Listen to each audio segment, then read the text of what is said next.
And we're live.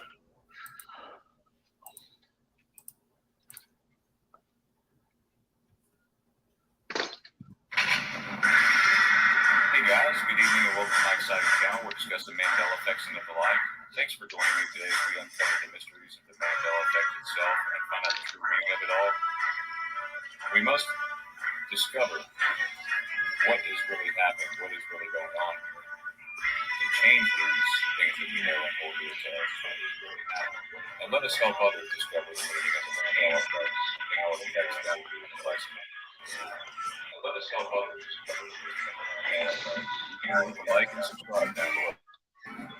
Let us help others discover the meaning of the like and subscribe down below. All right. How's everybody doing tonight? Welcome to another great show. We're discussing Mandela effects and of the like. So, yes, welcome everyone. Glad you could join us to the greatest show on earth, known as the Mandela effect. So, yes, it is the greatest show on earth by far. You said it. You said the truth there, my good man. Well, that is your quote, Tom, just to be fair. That's it. I coined it years ago. I mean, Barnum and Bailey and the Three-Ring Circus has nothing on this deal. Yeah, that is a fact.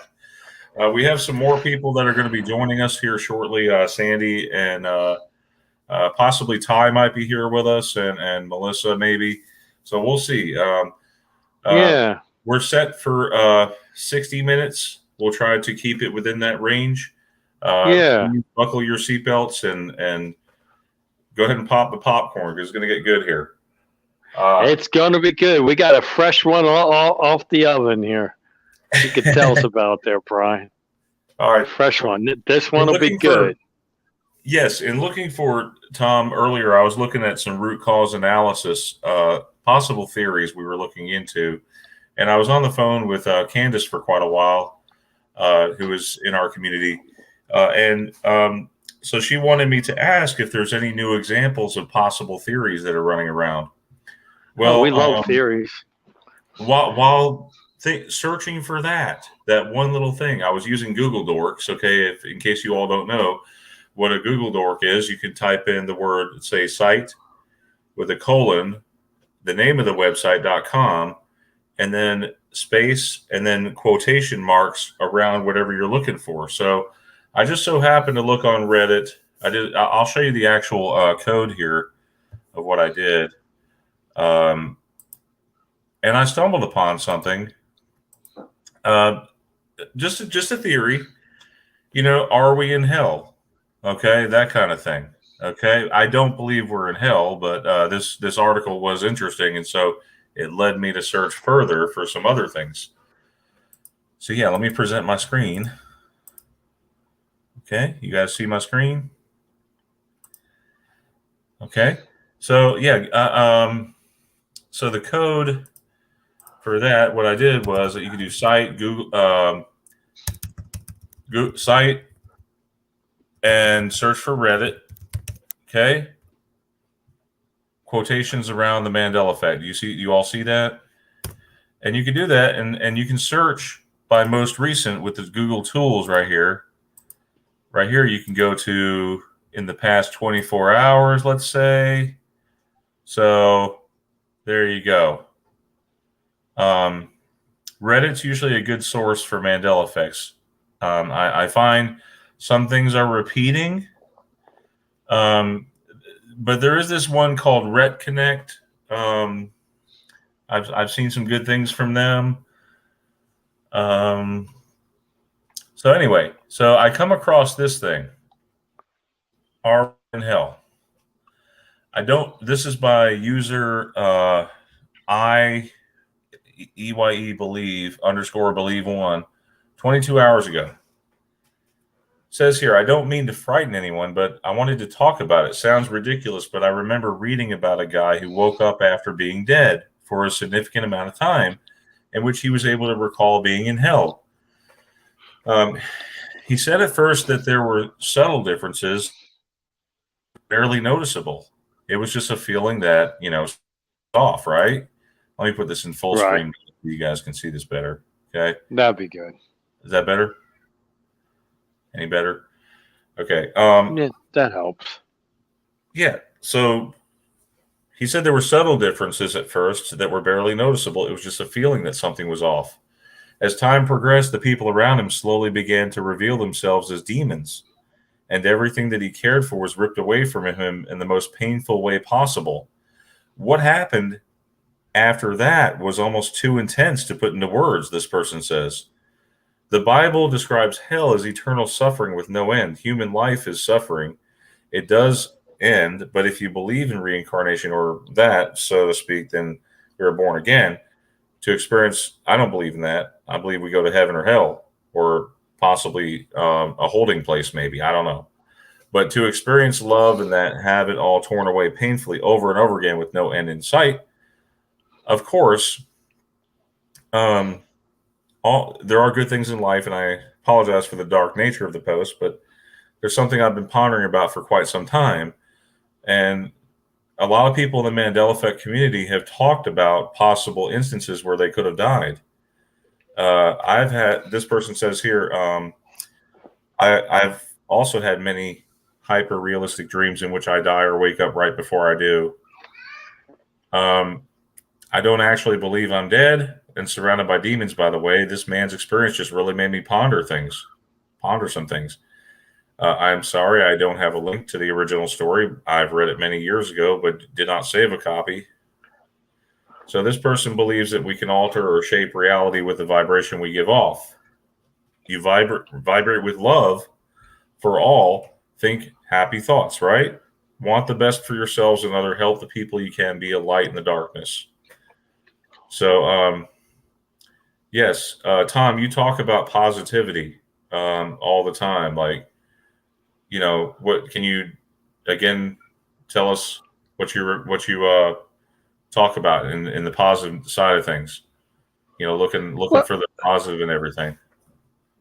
well, yeah. I mean, it's just the way you think. I mean, people, if you don't look at a positive outcome, or then everything will just look dim or dark.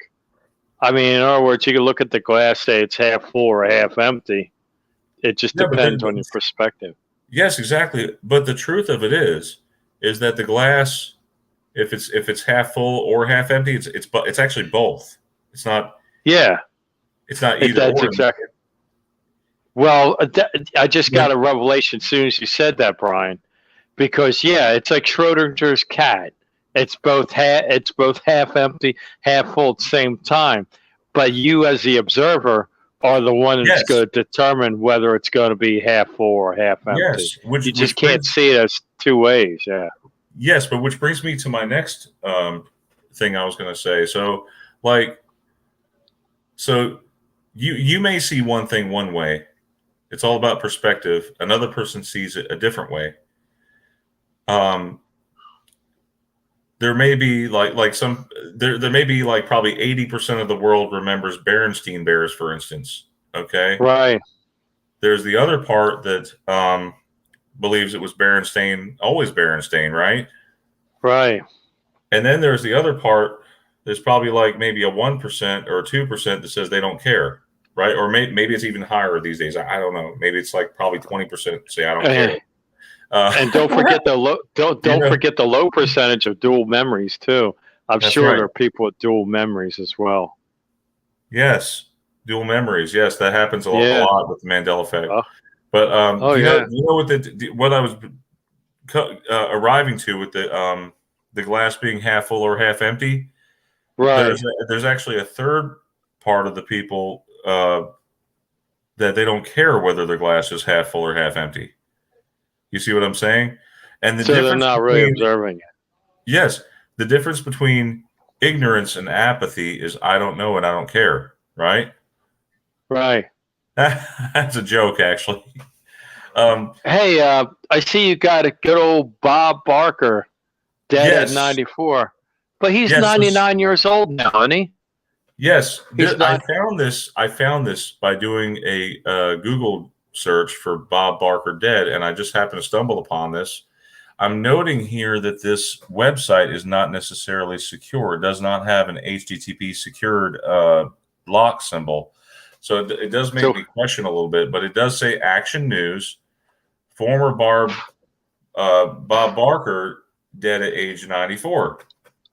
It does not seem like it has a date here. Normally they do have a date, but this may be a clear shot into the Mandela effect, and maybe I was not supposed to find this. So this happened. What did you say, Tom? Didn't you find it like 5? Because he's 99 now. So that would so he died 5 years ago. Yes, 5 years old. ago. Yeah, right. How many people in the chat recall Bob Barker being dead? How many people, guys? I want to know because we want to know. Yeah, and my mom and dad found this art. Actually, they were seeing things about birthdays, and that the manscuse, as Sandy calls it, is that for the Mandela of him not being dead, the manscuse is that he turned 99 today. A lot of people thought he died, but he actually retired. How about that? Does that sound like some piss poor excuse of a manscuse or what?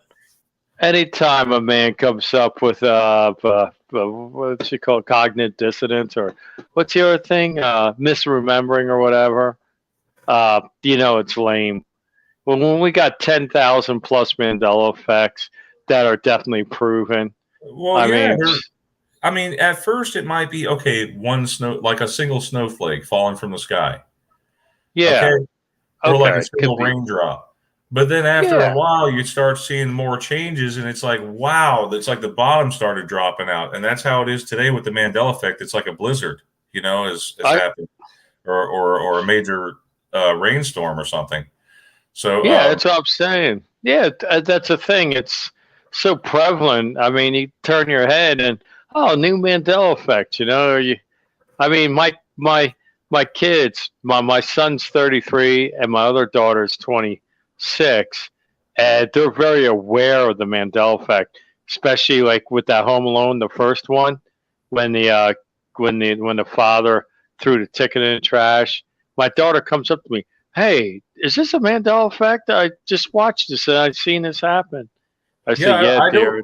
I don't remember him throwing the airplane tickets in the trash, but maybe I just didn't pay more attention to it. You know what I'm saying? It's as it was never there.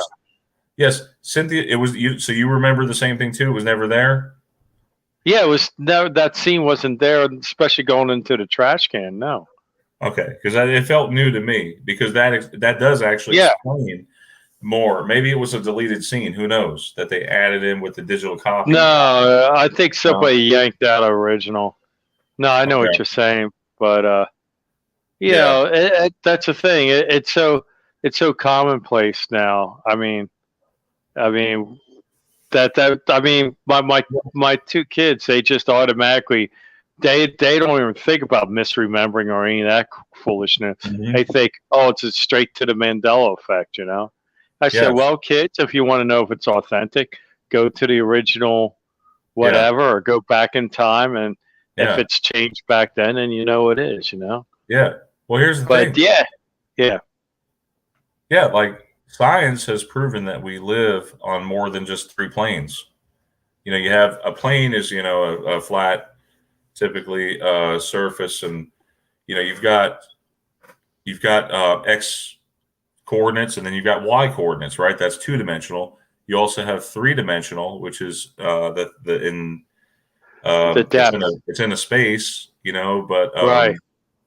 It's like you have everything is by square footage, when you look at homes and stuff like that. So you're looking at 3 dimensions, whether it be a sphere, a cube, whatever shapes are out there. A square versus a cube. We'll just say whatever arbitrary shapes. Okay. So, it could be an obloid. Who the heck knows what an obloid is? Okay. It's just a random shape. Okay. But it looks like an ellipse, kind of like an egg, more likely. But, so then you have this 4th dimension, which scientists have agreed upon, that is represented by time. So right. Time tends to move forward, or does it? Does it move backwards in reverse? Have you ever thought about that? Theoretical Because scientists say that it's all relative. time, yeah, they say time travel into the past is theoretically possible. In fact, it's theoretically that time could go backwards and forwards. But Yes. like what they say with Einstein's theory of relativity, the faster you go, the person inside that ship traveling near the speed of light, time slows down in that ship. Or if you're around something with a lot of gravity, that Yeah. gravity actually slows down time. So time and space are are woven together, Yeah. But like I said, the higher the more dimensions, the more information you need. Like for 3 dimensions, you want to know where the place is at. The fourth Yes. dimension adds when and where it's at. Like we tell somebody, Yes. well, meet me at this particular place at this particular time. Yes, but there's also another layer. There's more. They say it's there's just like with computers. You have this hardware abstraction layer that separates the hardware from the software, correct? right. You've got this layer that exists in the spiritual world.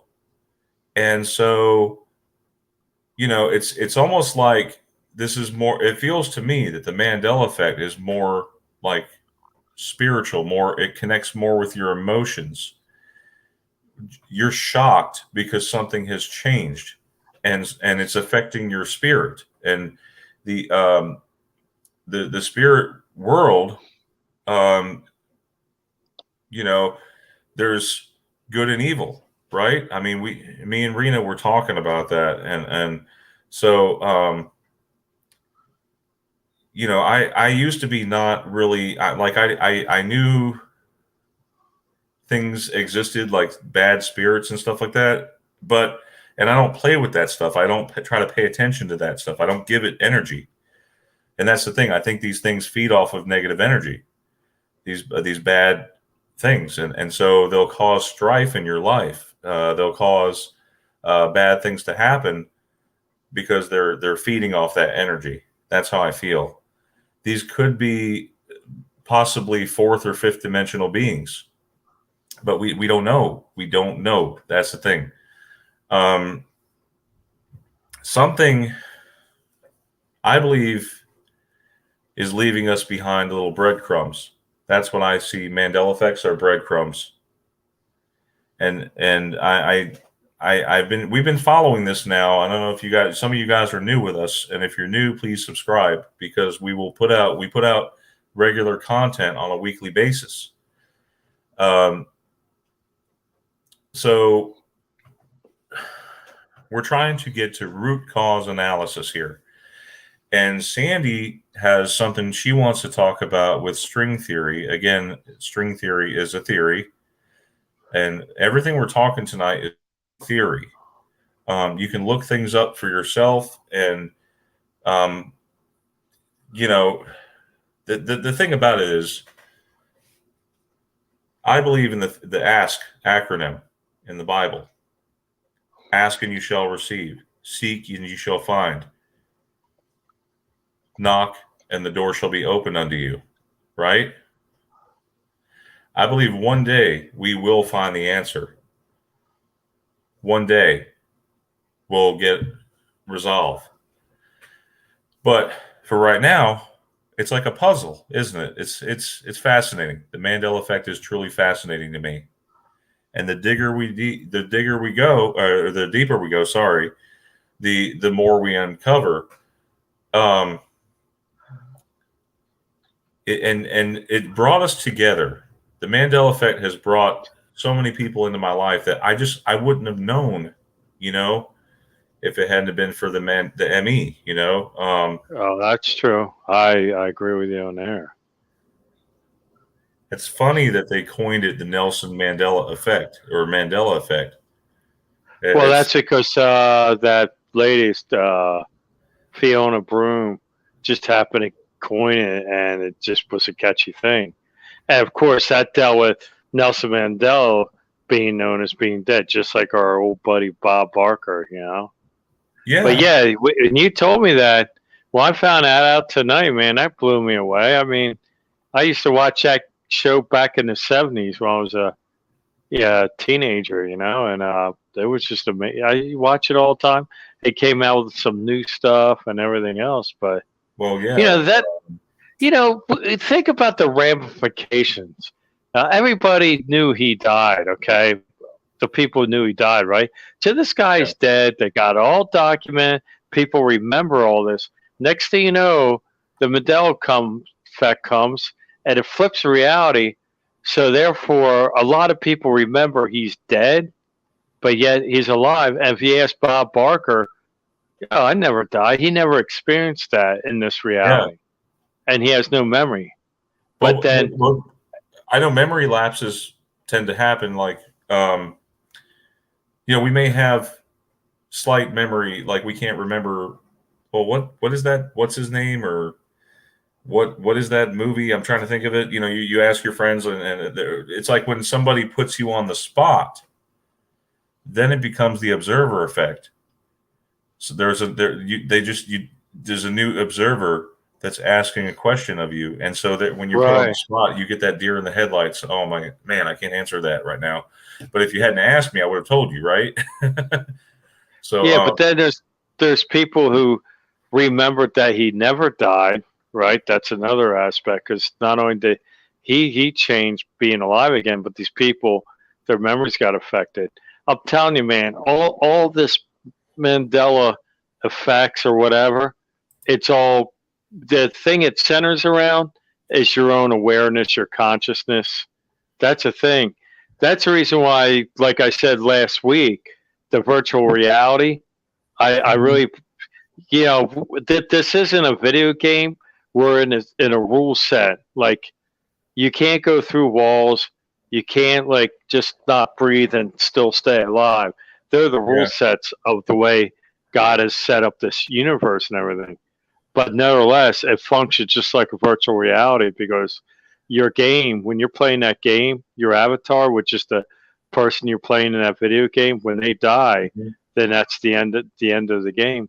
Well, even though you have a physical body, you're still your consciousness is an avatar in this body, because once you pass away, you either wind up in heaven and hell, like you said earlier. And the thing is, that's the real you. This you right here, right now, this is not the real you. This is just an avatar of the real you, which is your soul, your spirit, your mind, your intellect. Yes, and I read. So I read from this this author. I can't think of the name of it. I'll remember in just a second. But he talks about how to be the best version of yourself, and really think about that for a minute. The best version of yourself.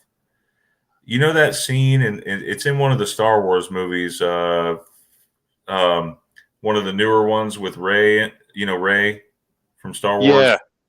And she goes down in this cave or whatever, and then she touches a mirror, and all of a sudden there's like 1,000 or more copies of herself that she's looking at, and when she moves, they move at a slightly different pace or whatever.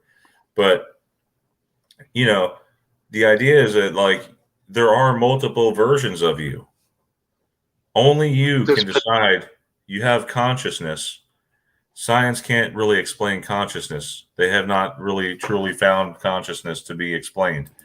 So, but you have multiple copies of yourself, and you're just supposed to be the best that you can be. And Sandy's just welcome, Sandy. We were talking about your string theory, the basic level, but I'm sure you can explain more of it. But hold on one second. I do want to do some shout outs here. We've been ignoring the chat the whole time. I'm completely forgive me. Okay, but Manned Animals here. We got Joe Bloor. We got Rena's in the chat. Hey, Rena. We got my mom, my dad, Tommy Apples. Hey, what's up, Tommy?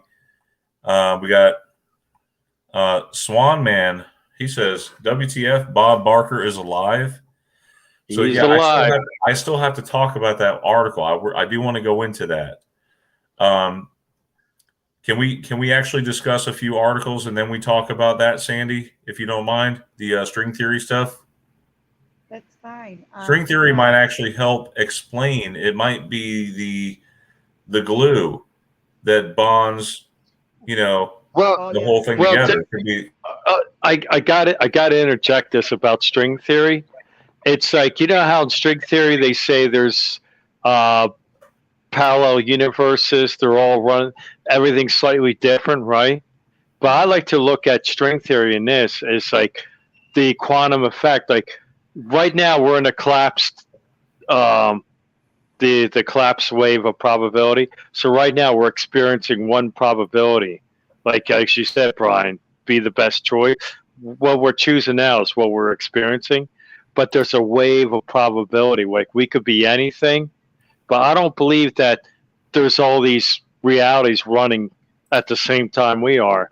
I believe that it's a wave of probability. I think when they think about multiple dimensions or multiple reality at the same time, multiple universes, I really believe that there's only one, and that's us observing the collapse wave probability that we're in now. But there's a potential that we could be any one of the parallel universes by the choices we make.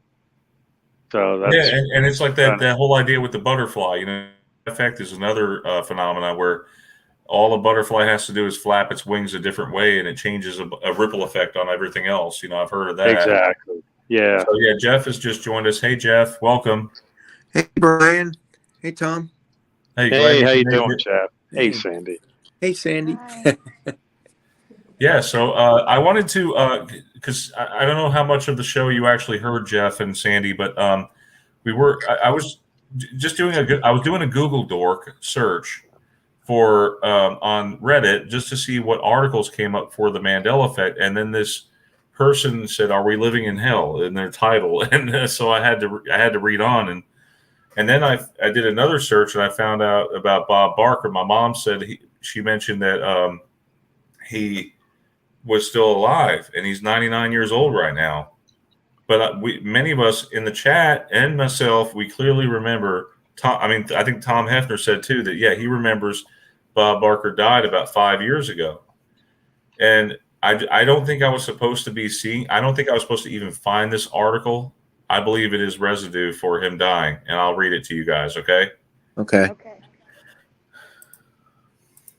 And it's a good thing I've had my coffee. Okay, so real quick. Okay, so Bob Barker says here, this is from Action News. Okay, what I don't like here is that it doesn't this little lock symbol for HTTPS, and it doesn't have the date like it's usually has in articles. But it says here, Bob Barker was rushed to the emergency room. Oh, and there's one other thing I noticed real quick. I'm sorry. Notice these dollar signs. They look really messed up, don't they? They used to have two lines through them, but also this S is very narrow at the center. Yeah. I don't remember that. Yeah, they used to have two lines, but now it's one line. But look how narrow that is at the center, the S and the dollar sign. That's so weird to me. But anyway, so Bob Barker was rushed to the emergency room after a fall split his head open. Several hours later, he was pronounced dead. The 94-year-old former The Price is Right host suffered a nearly 2-inch laceration on the side of his forehead due to a fall that took place near the star's Hollywood Hills home. So, and this is from a quote from police. Police said Bob was taking a walk around 5:30 in the morning a.m. near his home when he tripped on the sidewalk, police said. They administered aid and called the paramedics, and he was then taken to the hospital, the Cedars-Sinai Hospital, where he was pronounced dead at 8:34 a.m. Look how accurate that is. Exactly. Barker hosted the CBS The Price is Right from 1972 to 2007, and the current host is comedian Drew Carey. So it just talks about the show more, but it's so she died in 1981. Dorothy Joe Gideon, that's his That's his wife, or was his wife. And but I remember hearing about Bob Barker. Bob Barker died. This is possible residue. I hope that this doesn't go away, because I feel like Google and whatever, I think they're erasing some sites that may be residues. So here's another thing that I found. This is actually this is a news article. It says the date on Star Press from 15 February 20th, and it talks about why you make strange mistakes when you think you remember something, right?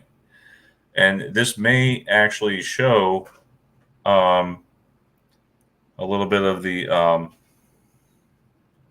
So it talks about double memory. Check this out.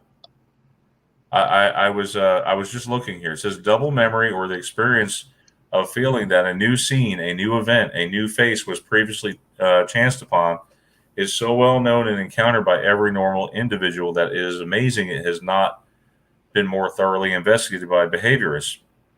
So the transient dreamy sensation, it's a dreamy sensation as you visit a foreign country for the first time, or undergo some novel business that you thought through it once before, is almost the rule rather than the exception.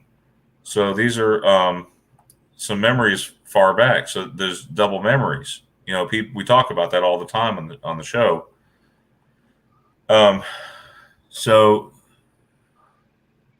it says here the slight or vagueness of any of the three requirements makes for the illusions and tricks of memory. Let me post this. I'll post this in the chat so you guys can take a look at this. I'm not going to read the entire thing. Brian, can you hear me? Yes, I can hear you. When you said double memory, do you mean dual? Yes, we talk Dual about memory, yeah. dual memory, and it's the same. I hope that you guys got that pieces of the article. But anyway, it's from newspapers.com, the Star Press from 1915. And I was looking for the Mandela effect. I just happened to come across that. Well, then I started looking up things about. I found something residue on the portrait of Dorian Gray, because now it's the picture of Dorian Gray. The book and the movie has changed. But this is Angela Lansbury. She passed away recently, right? October 11th of this year. She passed away October 11th of this year. So it says here that she says, after the usual setbacks, I landed my first film role as the maid in Gaslight. Did you guys know she was in the movie Gaslight? I didn't. But yeah, she was. My second one was in the portrait of Dorian Gray. You see that? This is residue. This is residual. Information is energy, right, Tom? You said that before. Information energy is information. Everything's information. There we go. This proves that something was left behind after the shakeup. I'll call the Mandela effect the shakeup. That's what happened. So then I did a Google search on the portrait of Dorian Gray, or it's blowing my mind how it's always been the picture of Dorian Gray, and it came out. It's a movie, 1945, right? She was not. Turns out it says here she was not a movie star in the classic mold, but she made such an impression. She was the maid in the movie Gaslight, and then she was singing Sybil Vane in the picture of Dorian Gray. The public saw her worth well before the studios did. So she was not a movie star, but she was in the movie, the picture of Dorian Gray, or portrait of Dorian Gray, as I remember. This is just some information about her. So she was born October 16th, 1925. She died October 11th, 2022, which is really strange, because if she just made it 5 more days, she could have had her birthday and lived another year. She was in a lot of the movies. Like I know her from Beauty and the Beast. She goes back that far for me, and Murder, She Wrote. So again, this is Google Dorks. If you've never used it before, you can just type the word site and whatever website you want to look for, and then you can go into here with tools, and you can look in the past 24 hours, the past hour. Nothing for the past hour. So we'll go to let's just say here 24 hours, and look, you have 24 hours ago there's new Mandela effects.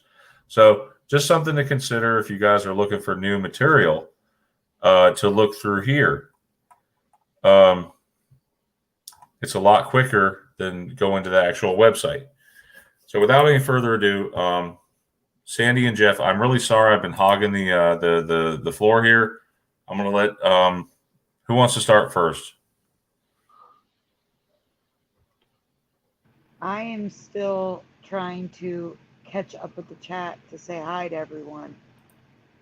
So if one of you want to start, I don't know what's tonight's topic. I never got it.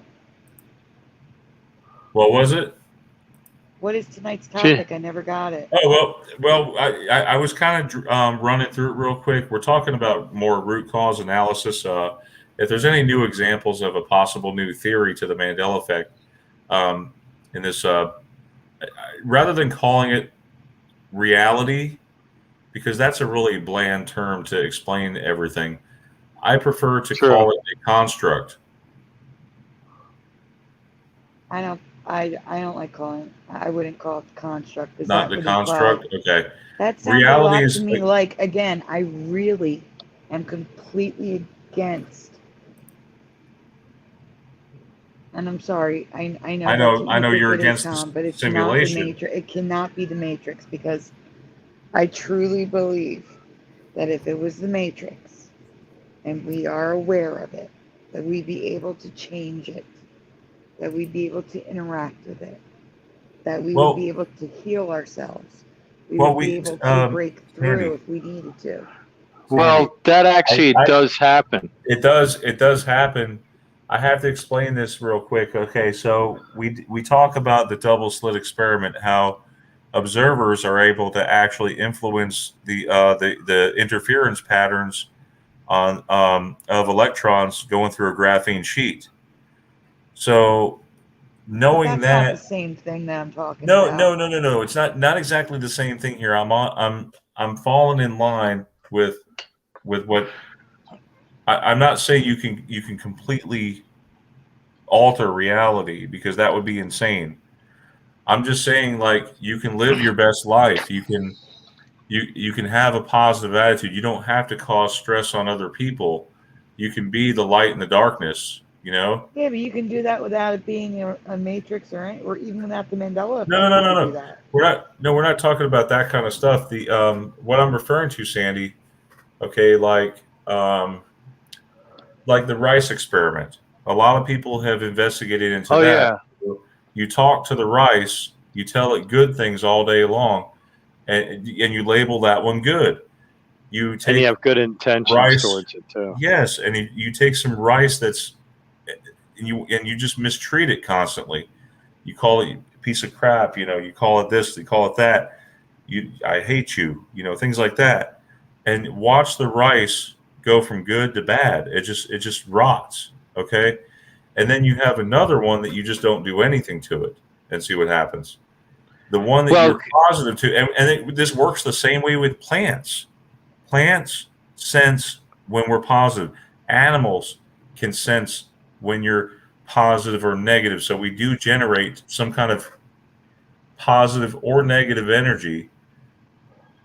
And we were talking earlier about these fourth dimensional beings or whatever. You and I were talking about that, Sandy, whatever fourth or fifth dimension, whatever dimension they're in. All dimensions. I believe there are beings that feed off of our negative energy. And that's not good. You don't want to give that to them. You need to deprive them of it, and they will leave your life. They won't bother you if you don't give them that energy. But you would almost see them as sadistic. Have you ever known a sadistic person in your life? I've known some horrible people, yeah. Yeah, sadistic people get a thrill when you're hurt, when you're down. And that's not right. It's not, but there are people like that, and I believe they're being um, maybe a vessel for these beings. Who knows? That's all I'm saying. But anyway, Brian, one thing I was going to say with the virtual reality, about altering reality, physical reality, isn't the Mandela effect a pure evidence? Like people being dead and alive. I mean, that's literally physical reality being altered. If anything, true, Sandy. Not everybody's going to manipulate. But that could also be explained by merging timelines where they made different choices. Maybe they ate healthier. Maybe they saw the doctor sooner and didn't get as sick and did. You understand what I'm saying? Yes. Yeah, I understand that. Oh, I understand that, but then you got the placebo effect where people actually believe that with this fake pill or the fake surgery healed them. Then I've seen a whole lot of healing services where I know people who got healed. Of course, there's people who didn't get healed. Then you got the witch doctors and the voodoo doctors that literally manifest supernatural events by their will and intent, even though they're working under the influence of the enemy. And then, like Brian said about the rice experiment, that's your intent, your will changing your reality. And then you got people who have goal setting and stuff. I'm saying it's a little bit elusive, but the parameters are just like a video game. The player in a video game cannot go through walls. He's got set parameters that he can operate in. If he dies in a game, he's out of the game. He's dead.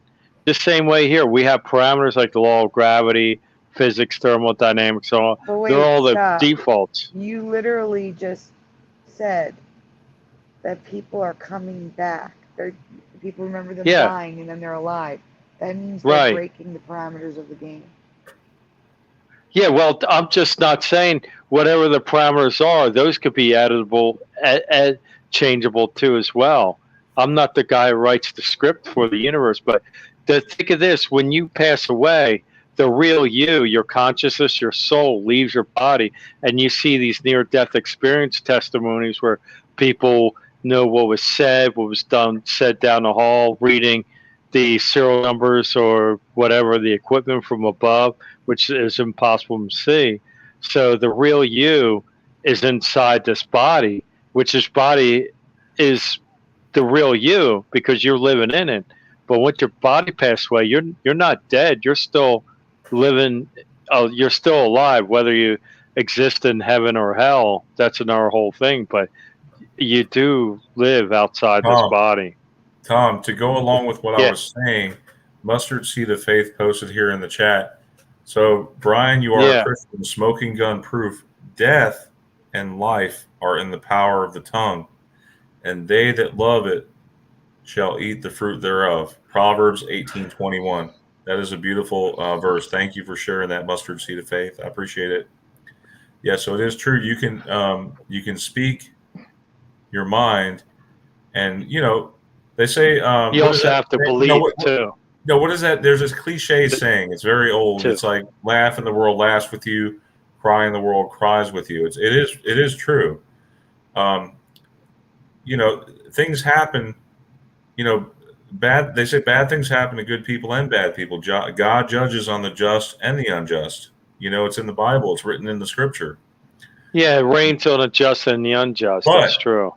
But it's all in the way you react. Your reaction to something, say, negative, like car won't start. You could say, use all these colorful languages and be really upset about it, or you can try to get something done to get that car going again.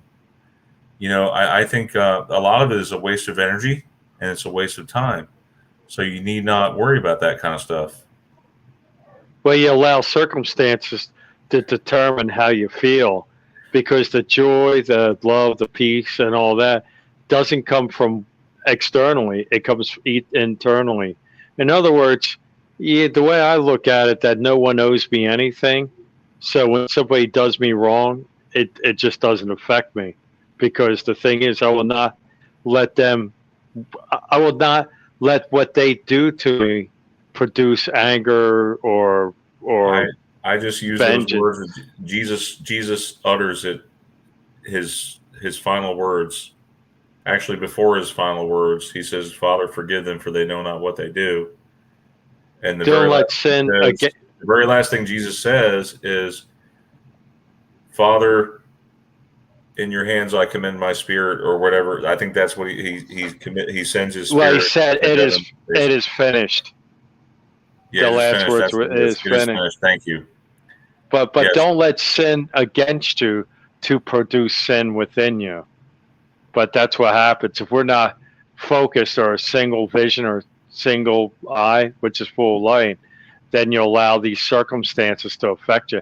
That's why even in James it says, "Consider it all joy when you go through various trials, for it's a testing your faith, which produces patience you and can then produces produce in this life."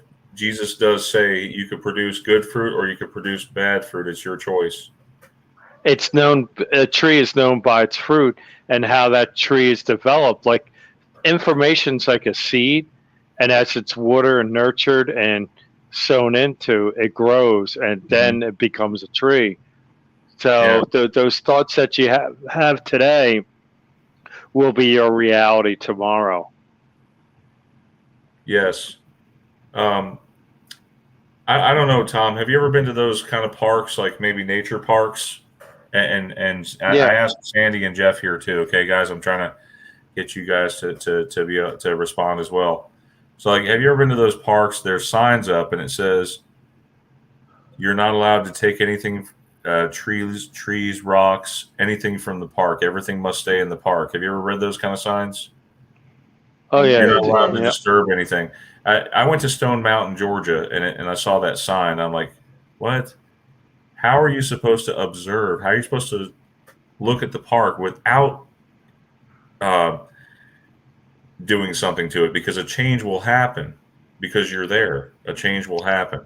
So it's like the Mandela effect. How can you have a zero footprint? And when I say zero footprint, I'm talking about, like when you look something up. The idea that you look something up just altered something. Okay, so because Brian, now Google, see, every time you look something up, Google creates a secret pathway to that object again, so that someone else who is searching that can search it much faster than you did. So it's indexing, and I believe the human brain works like that too. Works like it's an indexer, because you have this thing called, cached memory, just like with computers, right, Tom? You and I agree, right? That's right. When you have a computer, you have cached memory, and so your brain is thinking first in, last out. So when you have things that are new, things that are fresh, you're gonna retain them a lot less because they're the first ones out. I've read that whenever you go to sleep at night, when you're in REM sleep, which is usually about an hour to 2 hours is normal, of deep sleep. And when you're in that mode, your brain starts erasing things in the background that you're not using anymore in your brain. So it sort of does some kind of defrag process, I want to say, in your brain. If you want to look at it that way, like those old school hard drives, you had a defrag memory to rearrange things to help cache them a little bit faster. Now, I'm not saying we're digital. I'm not saying that at all. But what we do know is that, like what you were saying, Tom, and we were talking about this sort of on the last episode about parameters, just like a function, you feed in parameters and you get it. That's from going from the input straight to the output, right? So there is this output that we're seeing of there's been a surge of Mandela effects. But is it because there are more people that are aware of it? Or Is it because it's just happening without any interaction at all? And that makes me think even harder. Okay, so let's say every one of you guys in the chat, 37 of you. Okay, I see there's 37 people.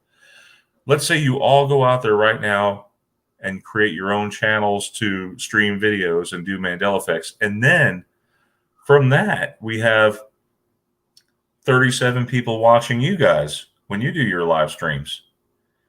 It's going to trickle down. More people are aware of it. Does that influence? My question is, does it influence the changes? Do we get more changes happening because of the observation of it? Or is it just happening on its own accord? And so I'm posing that question to Sandy and Jeff and Tom, whatever. Anyway, you guys are, I'm sorry that I talk too much. I say both. And like I said, I believe CERN is amplifying it. I agree. Me too. I don't think I agree too. And I think they're using these D-Wave computers to really sort of prime things up. And I don't think we're they're seeing, the cause.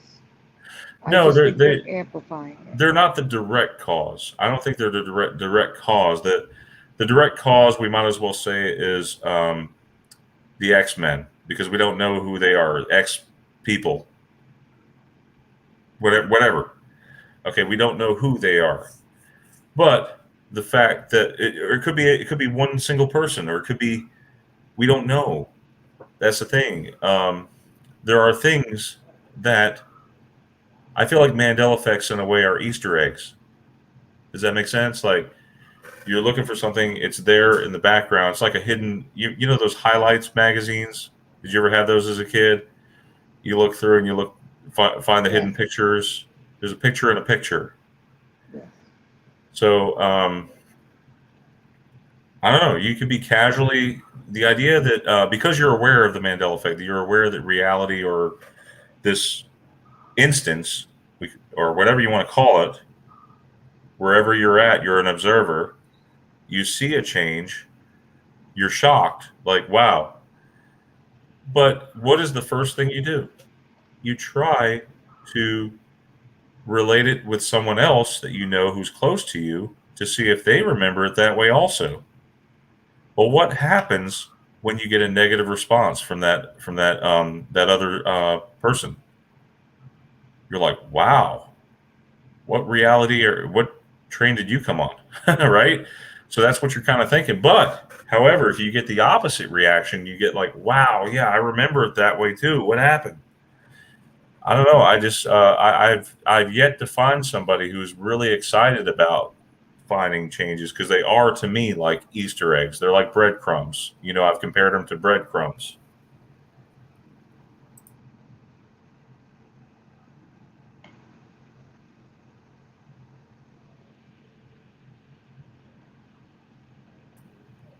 Sorry, yeah, someone else can interject if they want to. Where'd you go?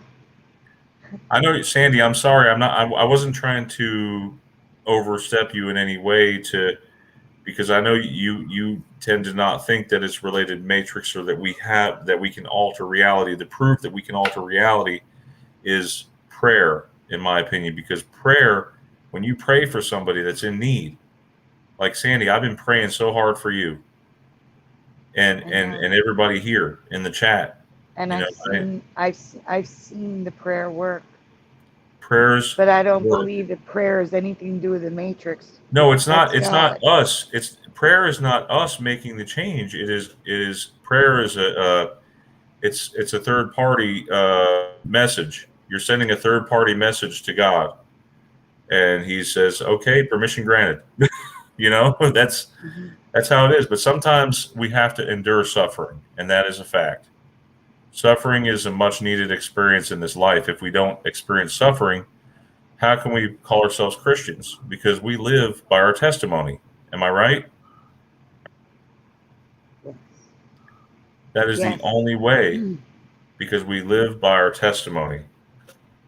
And so the Mandela effect itself may not be evil, and I've said it could be evil, or it may. I feel like there's an evil force that's behind it, you know. But we don't know at this point whether it is good or bad. It could be somebody sending us a signal.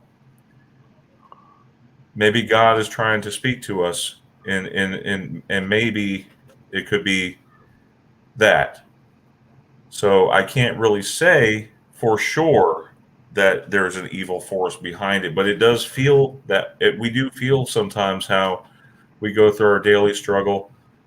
Some of us, I feel like I'm a hamster on a wheel sometimes.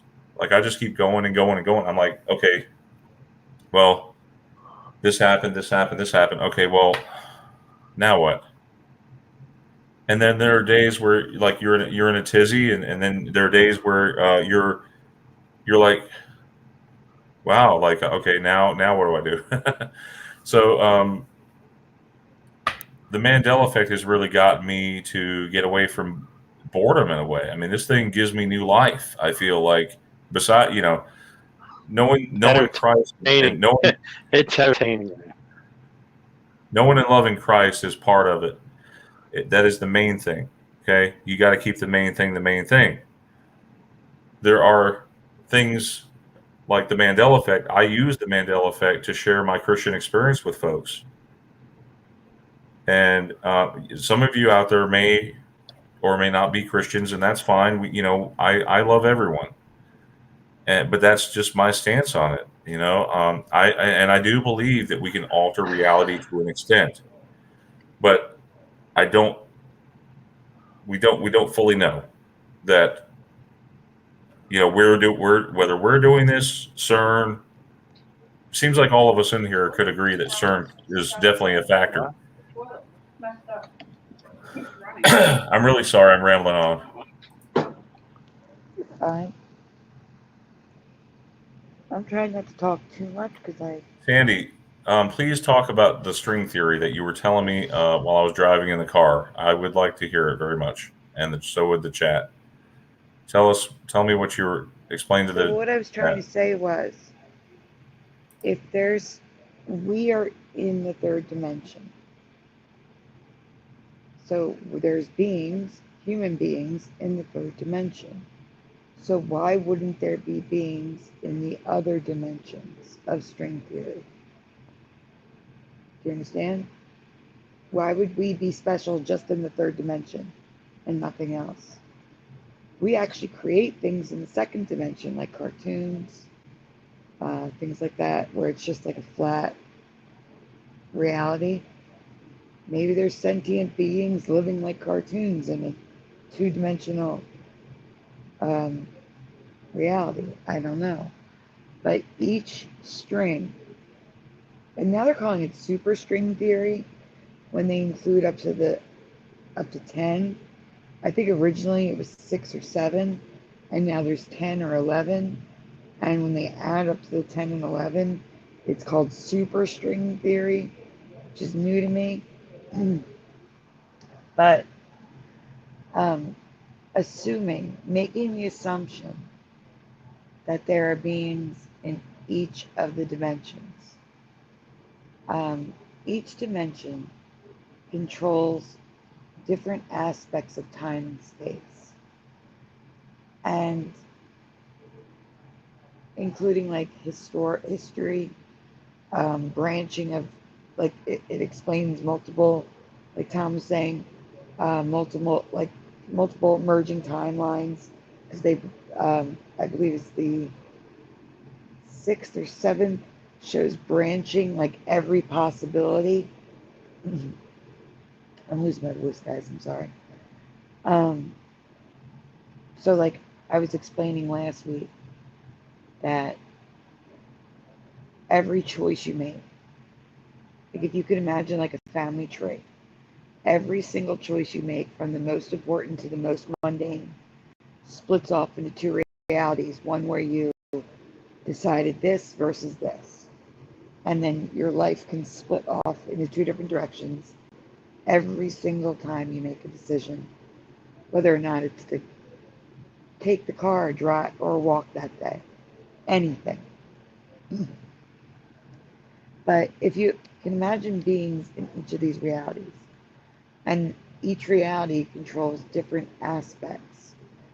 If they have a way to communicate with us, if they can reach into our reality and make these changes that we're seeing, if they are the cause, these hypothetical beings, they could be the cause of the Mandela effect. They could reach into our reality and make letters merge. They could reach into our reality and change the time of historical events. They could essentially everything. Each string can explain different aspects of the Mandela effect. And if there's a being in that string that wants to send us a message, they could reach in and change something in the way that their dimension is able to change something. And I believe it was Chick who was talking about like an explosive, like a ripple effect.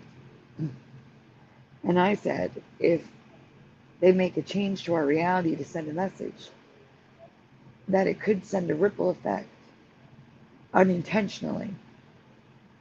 And that could explain why, for example, when I find a change to a song, I tend to find 3, 4, 5 song changes all at once, while I'll have like a theme each week, like it's cartoon characters or it's songs or it's movie changes. There's usually like a theme, like multiple things that have changed that are similar to one another. And that could be a ripple effect from those beings reaching in to send us a message. And that could explain also why some Mandela effects are huge. They seem like they could have a distinct message. Like last week I covered Forrest Gump. 100% of the chat remembers him waving to Jenny goodbye as she's pulling away in the bus in Washington, D.C. But instead of waving, he does the peace sign. I actually remember the peace sign, except he also does the peace sign with his other hand that's down by his leg. And the message is clear, as above, so below. So you get these strong Mandela effects that seem to have a message behind them. But then you get these other Mandela effects, and you're like, well, why would that change? Why did, in the song, for example, Michael Jackson's Thriller, oh, now I gotta sing it in my head. Something evil's lurking in the dark. Change to something evil's lurking from the dark. Why would that change? It seems, I don't know, like Dan would say, it's not important or it's not a big change. No, it's not. But it's still changed our reality. And to me, anything that changes is huge because nothing should change. It should be static. It should be the same. It shouldn't change 20 years after a song comes out. It shouldn't be. So it's huge regardless. And I think that's as a result of a ripple effect happening from the major changes, whether it's beings or not, whether it's string theory or not.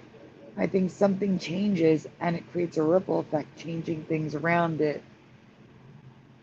Something changes that's important, whether that has a message, and things around it change as well as a consequence of that change, regardless of who's causing the change or what is causing the change. But I can't keep talking like this. I have to have you guys interrupting. I am losing my voice fast.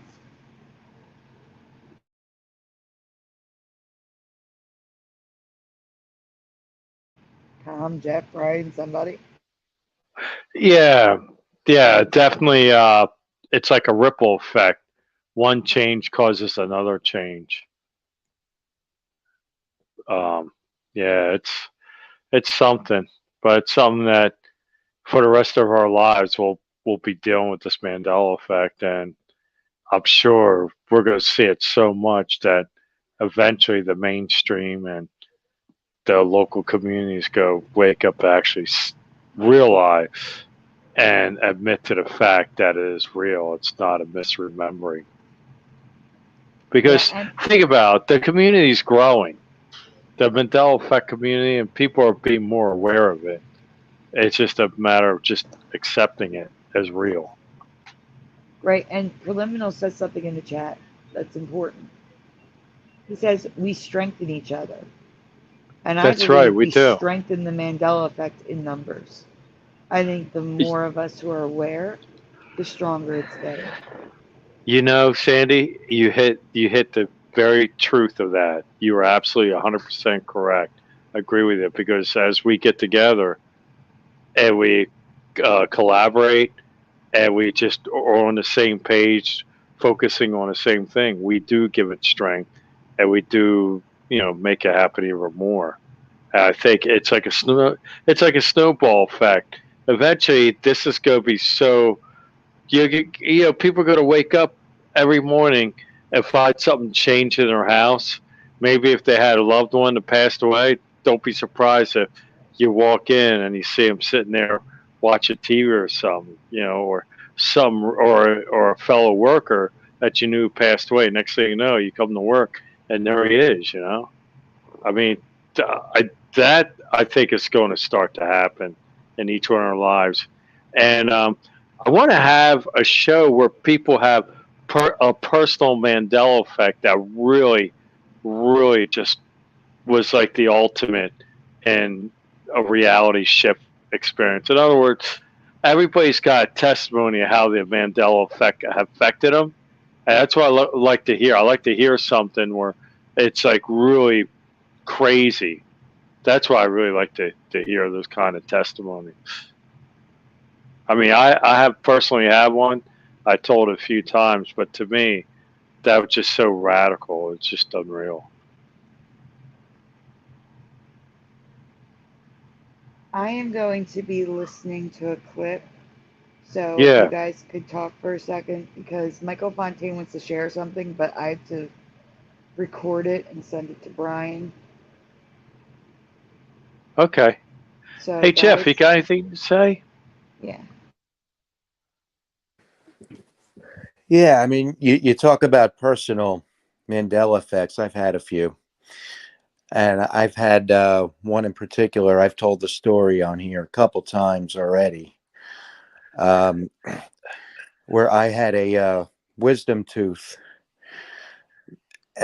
disappeared completely from my mouth, like a different reality, completely just gone. And like I needed like oral surgery. It was a mess. It was so Right. bad. And then all of a sudden I go to a different dentist and I see it's not on the x-ray. I asked them about it. They said, "What are you talking about? What wisdom tooth?" Then I go to feel it. It's gone. Ever since, been gone. Like it just disappeared. It was So crazy. let me ask you a question about that. So, like, when you're heading to the dentist office, because you were feeling pain still from that wisdom tooth. Actually, I needed other work done. That was just Okay. like one of many things. And I saw You everything say, else that needed to be done on the x-ray except for that.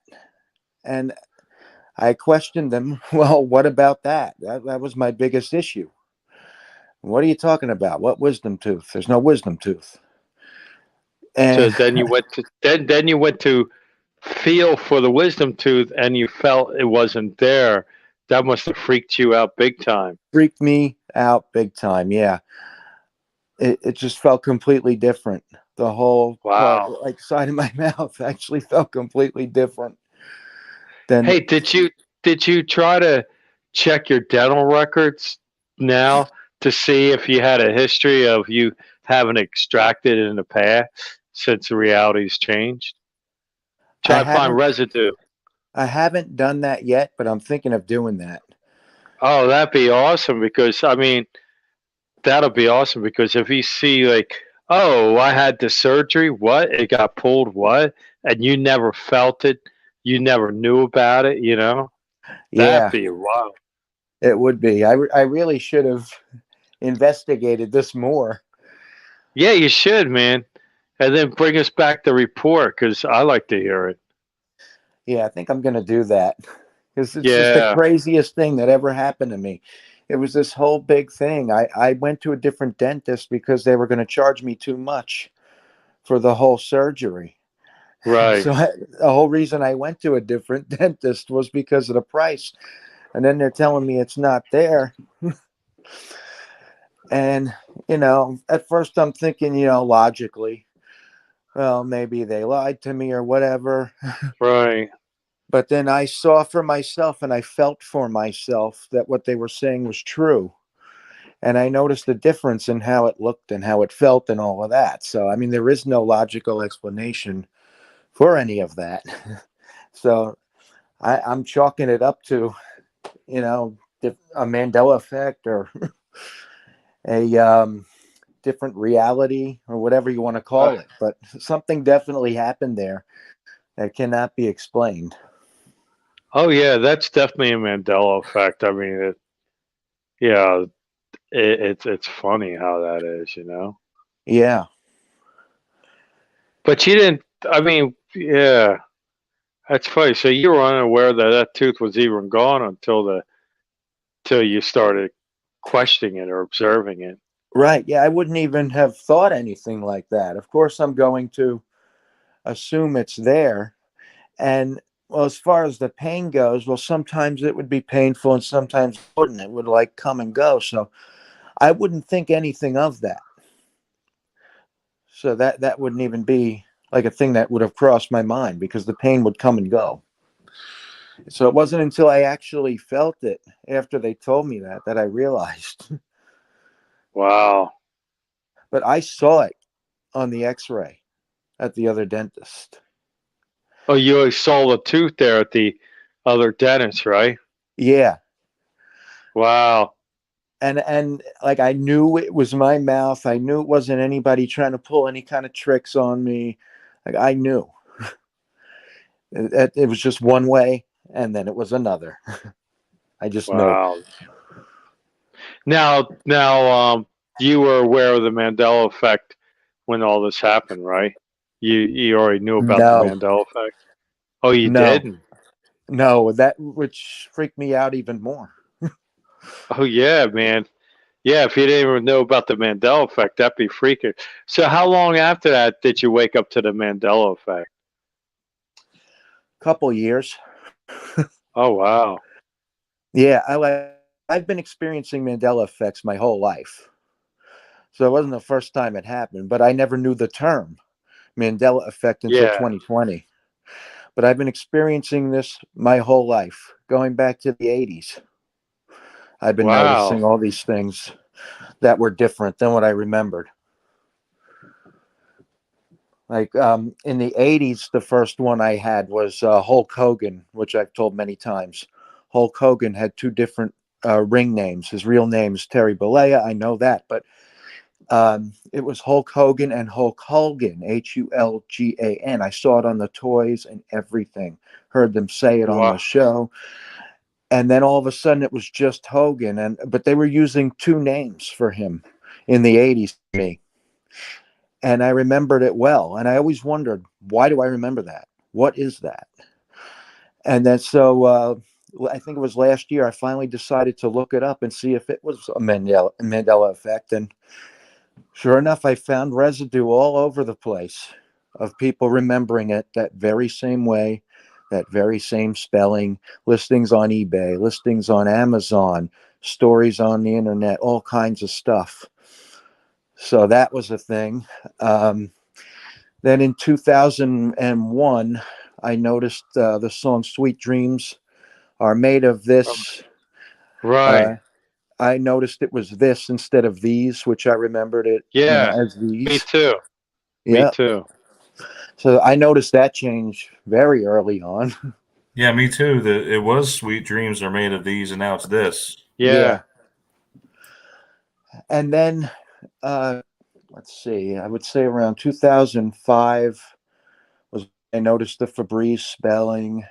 Oh yeah. 2007, Chick-fil-A no longer was CHIC, it was CHICK. I noticed that in 2007. The Fruit of the Loom cornucopia disappeared for me in 2015. When I was shopping for underwear, I couldn't find Fruit of the Loom because I'm looking for the cornucopia that now never existed. And I'm like, oh, they must have changed the logo, and didn't think anything of it until 2020. And I'm like, oh, wow, other people remember that too. So it was all these things that just kept coming up before I even knew of the term Mandela effect. And I was just seeing all these things. In 2014, I noticed the Charles Schultz change. The T was missing. And I was looking online all over the place to try and find it the way I remembered it, and I couldn't. It was just Schultz, no T. So I've been noticing a lot of these things for years. I'm wondering what the hell's going on. And then I finally came across the Mandela effect in 2020 when I was looking up the end of the world in 2012. I was looking up a documentary I wanted to find and watch again about the end of the world in 2012. And that's when the Mandela effect stuff came up. And actually, I had a couple weeks before that, I had found out about it, but I only knew about a few of the changes, like the bears and stuff, and it freaked me out. But it wasn't until I looked up the stuff about 2012 that I really started to dig deep and go down the rabbit hole. And the thing that really got me when I did that was the whole Statue of Liberty thing.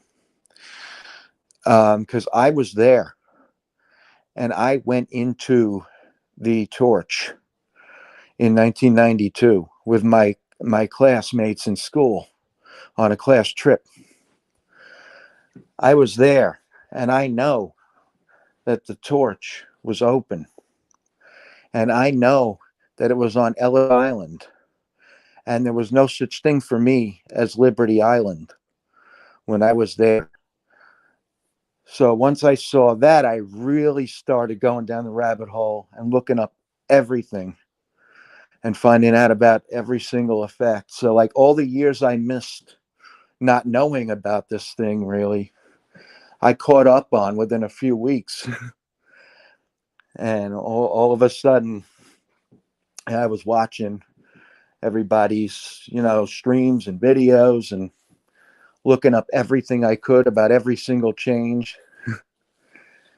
So yeah, I caught myself up pretty quickly after not knowing about it for so long, although I did experience it.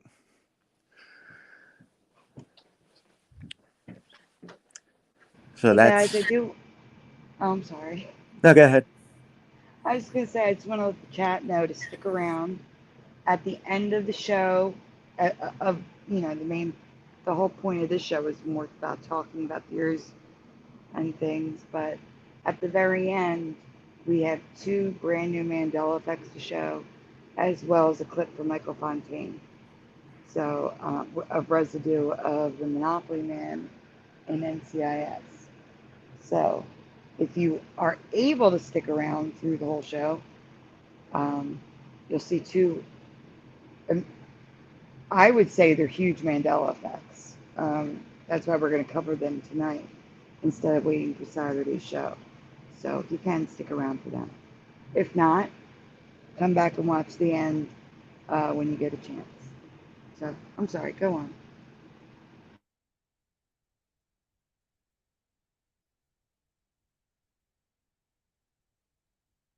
Or don't. Dead silence.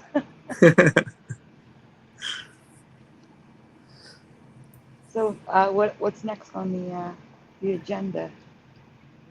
Well, that's what we were just talking about, some root cause analysis here.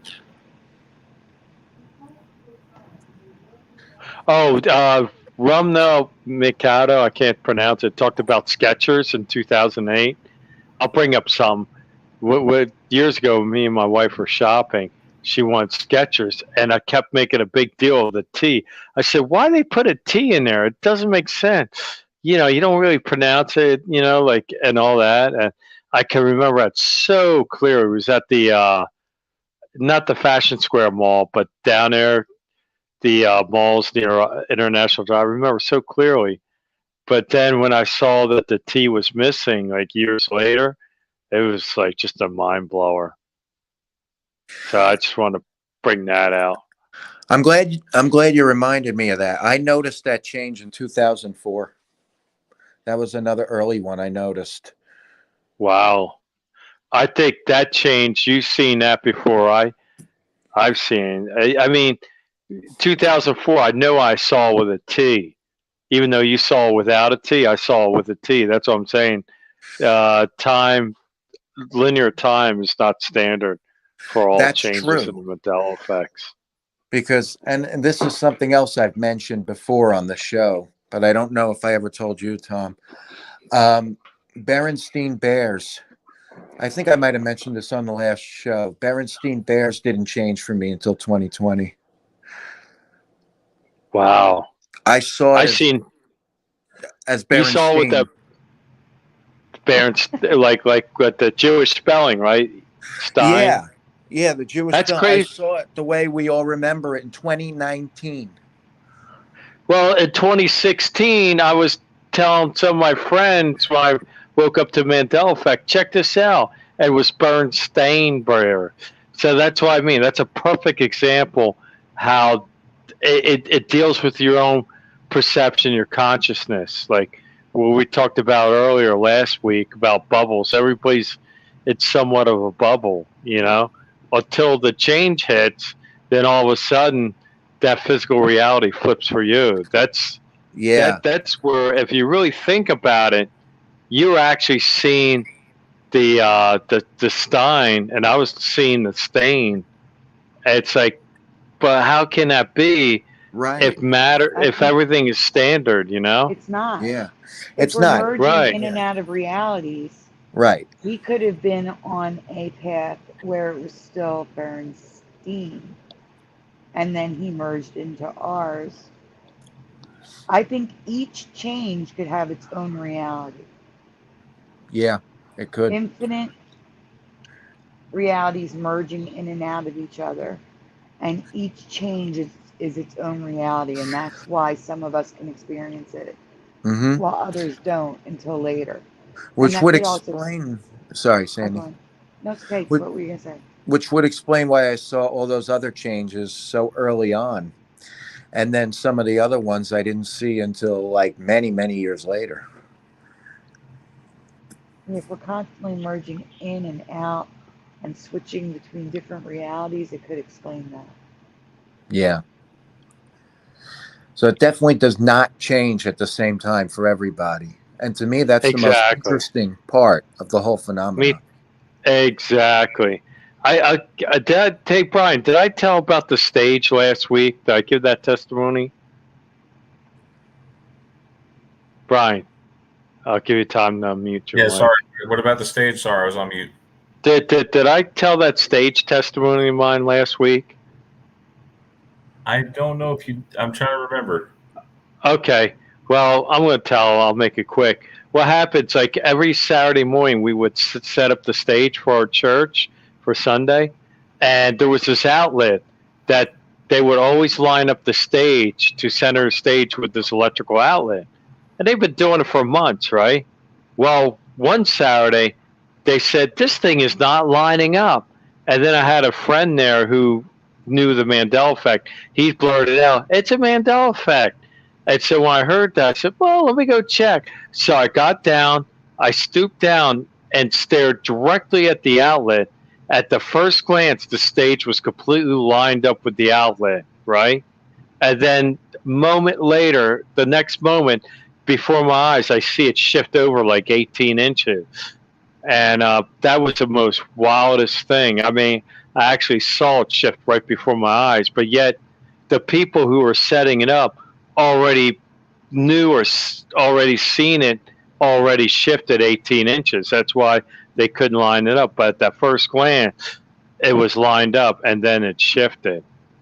So I thought that was pretty wild. It's like, okay, wow, that to me, out of all I barely had any Mandela real live experiences. That that was pretty much the only one and only one I had. But man, I think about that. Like, here it is. I mean, it was center when I was looking at it. Then it just shifted over, and it's not some like a psychological thing.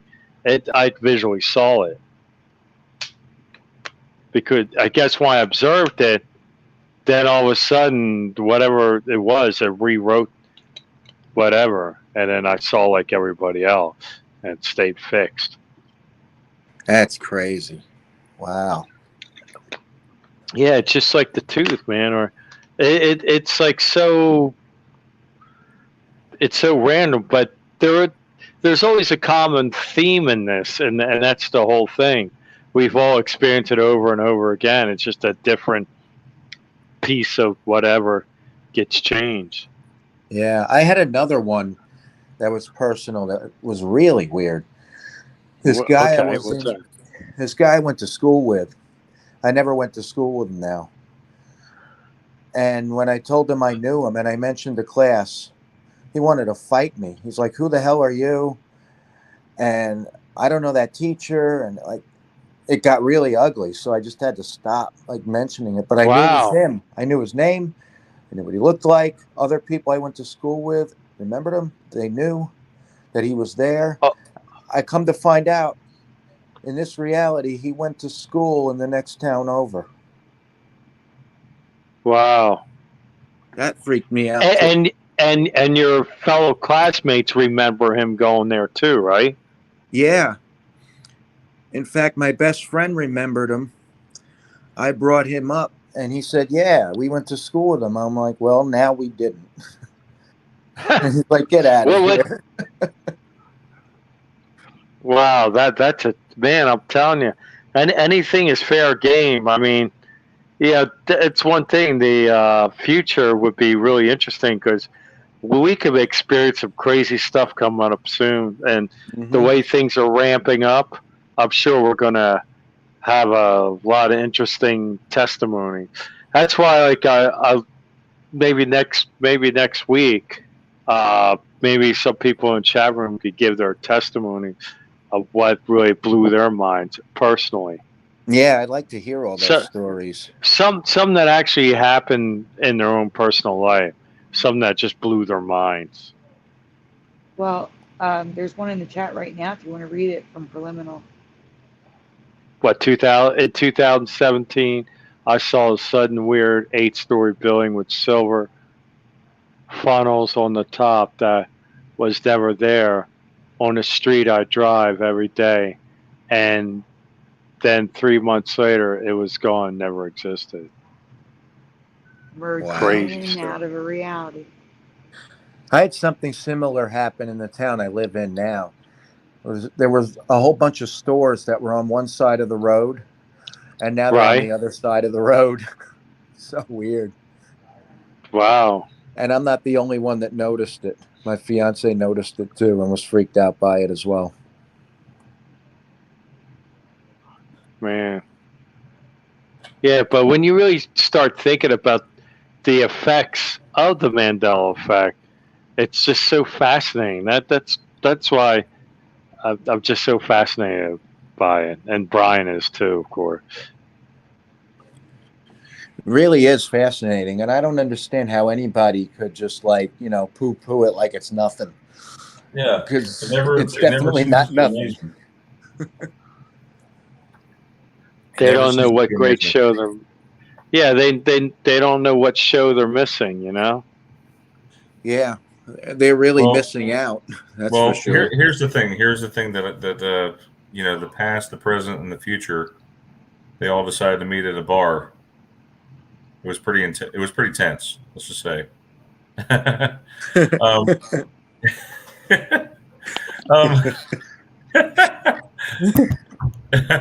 Where's that drum thing? I hope everyone had a fantastic night. It's great having all of you here, and please, if you're new, please be sure to drop a like and subscribe for more content. We want to keep getting the information out to you guys. And also, if you find anything new, Sandy, can they shoot you an email, or should they send it to No, right mean, now how do I you can't want? get into my email. But Brian, we still have the Mandela effects to cover. Oh, okay. You said we had 2 to cover. There's 2 to cover and a clip from Michael Fontaine. You got to do the Michael Okay. So Fontaine they first. can't wait till No, Saturday. no, I just told them we were going to Bring do it it. on. Okay. Yeah, All right. can't disappoint. No, we can't disappoint. No, we can't. In Messenger is the 5-second clip from Michael Fontaine. Is that what we're showing right now? Yeah, and then we're going to go to Flickr for 2 folders.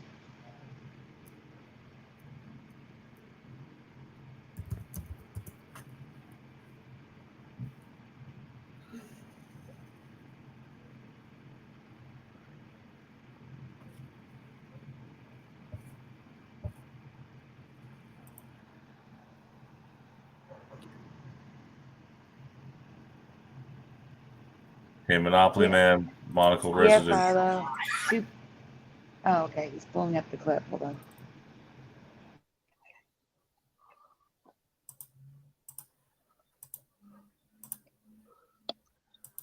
Now this is from some show.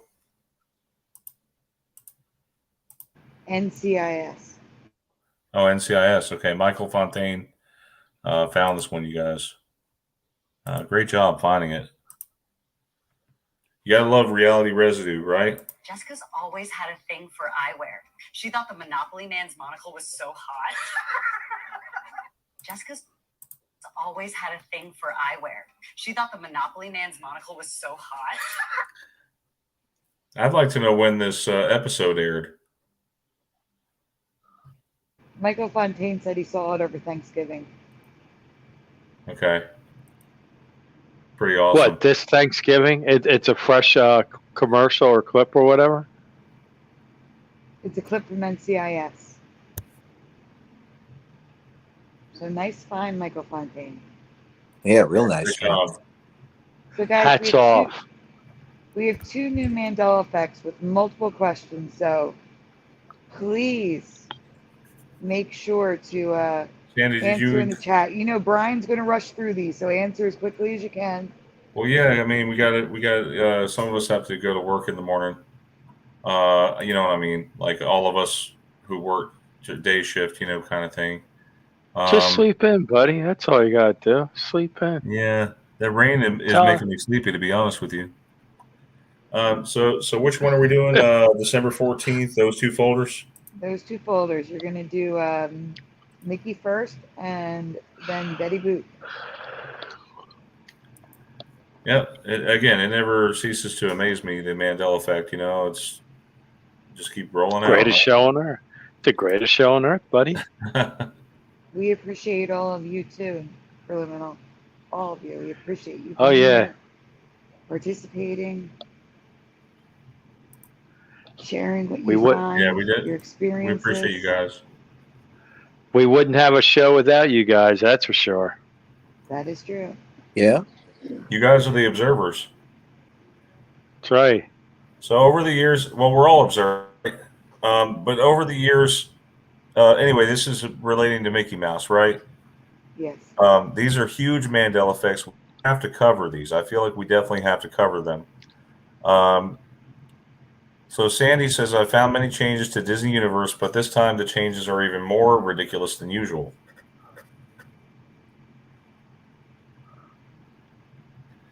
So Mickey Mouse's torso and shorts have changed for me, she says. Which one do you remember? 1, 2, or 3? 1 is slimmer with the shorts around the belly button area, I guess.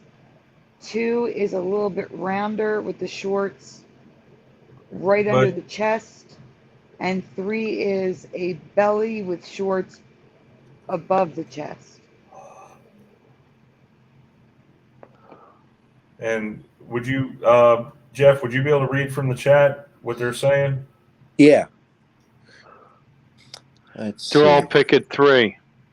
John Nada's 1, Mandanimals 3, Follow Fire 3 after the holidays, Adam for Christ 3, Owen Skygazer 3, Sweet Cartoons 3, Joe Bloor 3, Michael Fontaine 2, Jay-Z 1. Did you get John Nada? Bottle of Fire was just kidding. I'm going to pick 3 as well for myself. Eye Pockets 2. Did you get John Nada? Yeah. Okay. I used to draw Mickey too, Mouse. Jay-Z. I used to draw him all the time, and that's why I'm upset. Well, I have my daughter's Mickey Mouse right here in front of me. It might be Residue, Sandy. Okay. Philo is 1 or 2. Jency is a 1. 1 for me. I'll just show you real quick. So here's my daughter's Mickey Mouse.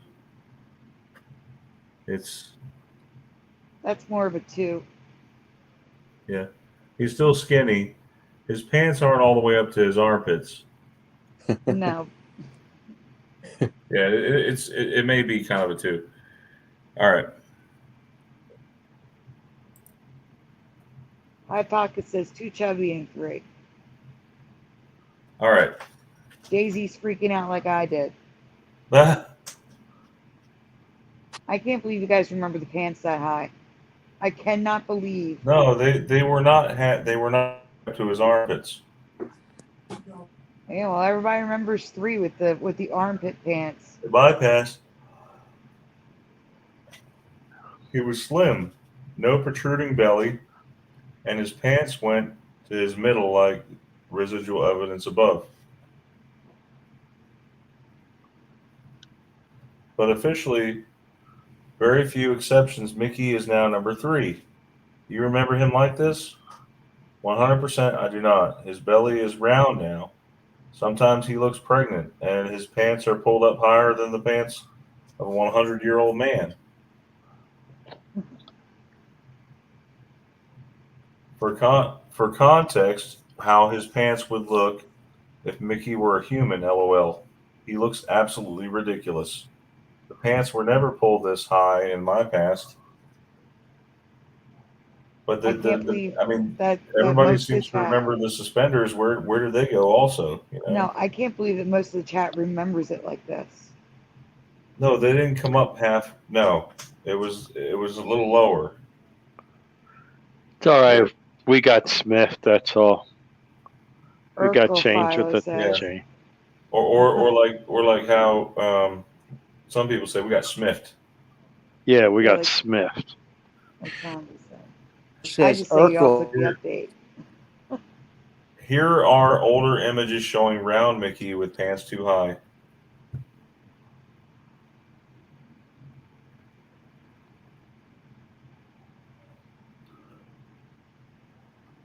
Even the Mickey Mouse Clubhouse. I know. No way were they that high. He's riding high. Hey, that's 5 boy. The tail's there. Yo, even the Mickey Mouse watches. You remember those things? He looks kind of fat there. He looks fat there too. He was no way he was that fat. Or chestless. There's no he's eating too many carbs. That's the problem. I mean, honestly, with his pants being up that high, you know what that looks like, right? I don't have to say it. He looks like Urkel. Well, no, I'm saying something else, Tom. I can't say it on the air. Yeah. But his buttons look like something else if they're with them being up that high. Oh. Okay. You catch what I'm saying? No. Yeah. That's how you feed the babies. Okay, the buttons are almost chest height. So you know what buttons, that looks like. I see. Yeah. Okay. Oh yeah. Funny. Yeah, you look like beep. Now I have the thing on the right for comparison. Tom, you live in Florida where Disney World is, so.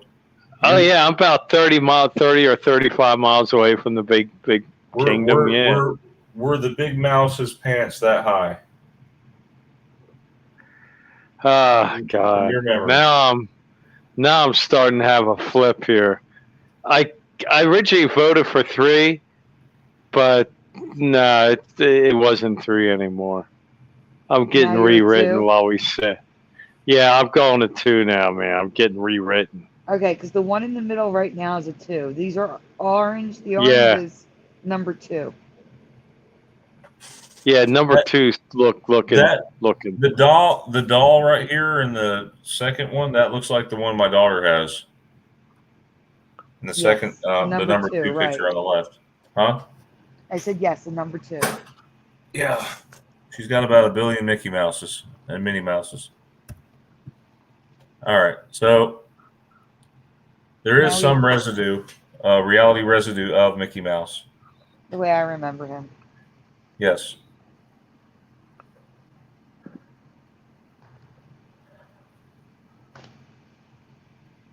That second one on the left, the second one from the left, are those like Scottish kilt-like shorts right there? I can't. It's hard to tell. Oh, yeah, it's Christmas. Oh, okay.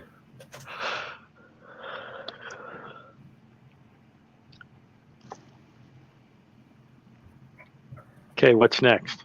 Last week I mentioned the dots in Mickey's palms. I've solved the mystery to what they are, but I've still never seen these before. So, guys, see it's like he's got dots? holes in his hands, right, Sandy? Yeah, you see the holes? I figured out what they are. Yeah, it looks like a hole in his hand. It's so weird. So what is it, Sandy? We'll find out. Keep going. I started noticing smaller dots closer to the wrists and even on Minnie when I found this. As the small dot is a button closing off the glove, and the hole is the gap that is made for from buttoning the glove closed. No way. I've never seen that. No, I never. There's never any holes in his gloves. Or that's weird. No way. Yeah, that's so weird. Just like Joe Bloor, I agree with you.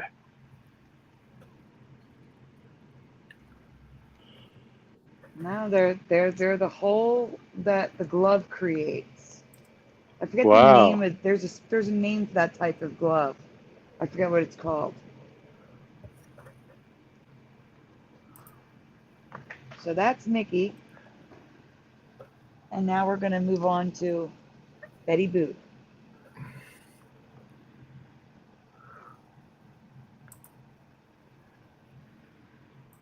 I just hear her famous saying. I'm going to read Betty Boop, Brian. That's a lot of B's. Betty Boop Brian. Yeah, I want you guys to focus on answering because there's a lot of questions here, guys. It's like what is it? What do they call it in poetry? No, you forgot. Hey, you forgot Bob Barker. Yeah, Bob Barker, Peter Parker, all those Bob kind of Barker, things. Betty Boop, Brian. All right, guys. A famous vintage cartoon character has changed from my memory, and it's not 2 ways anymore. As I completed it, I found more stuff, so it's actually like 6 ways. Let's go. All right. Bonus before we get to them, because I added this after the fact. What color eyes do you remember Betty Boop having in color? Like cartoons, or there's actually one color cartoon. But in a cartoon, T-shirts, mugs, whatever. Do you remember 1, black and blue, 2, black and green, or 3, just black? What do you remember? I remember in black and white. I would go for 3, but that's just black and white. Jeff, Brian? All right. All right. Frank Nunez is with me. Number 3.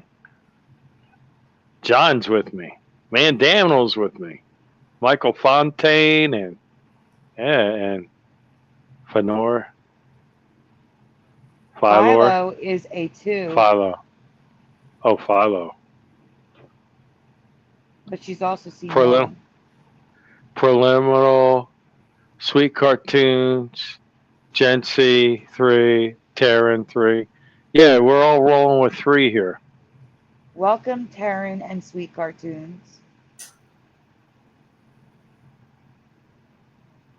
Never had blue sets preliminal. I'm still waiting for Jeff and Brian to answer. But see, I never. I only remember 3. That's what I remember. Jeff?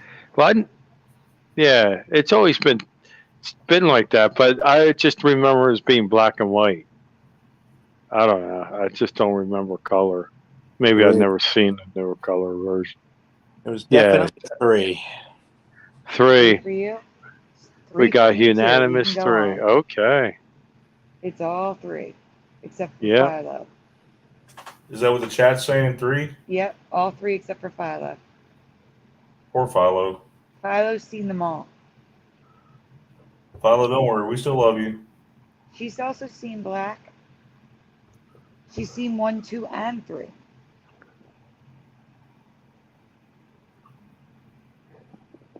I remember only ever seeing Black when I've seen her in color, but officially, the iris color is green, and I found several images with blue eyes as well. But the thing is, I don't think she had irises drawn in. None that I can remember. Brian, they've had color images of her for decades. And if you go to the Betty Boop website, the official website, all of the eyes are green. That is a BS. I'm calling BS on that one, Sandy. Ditto. I agree. Ditto.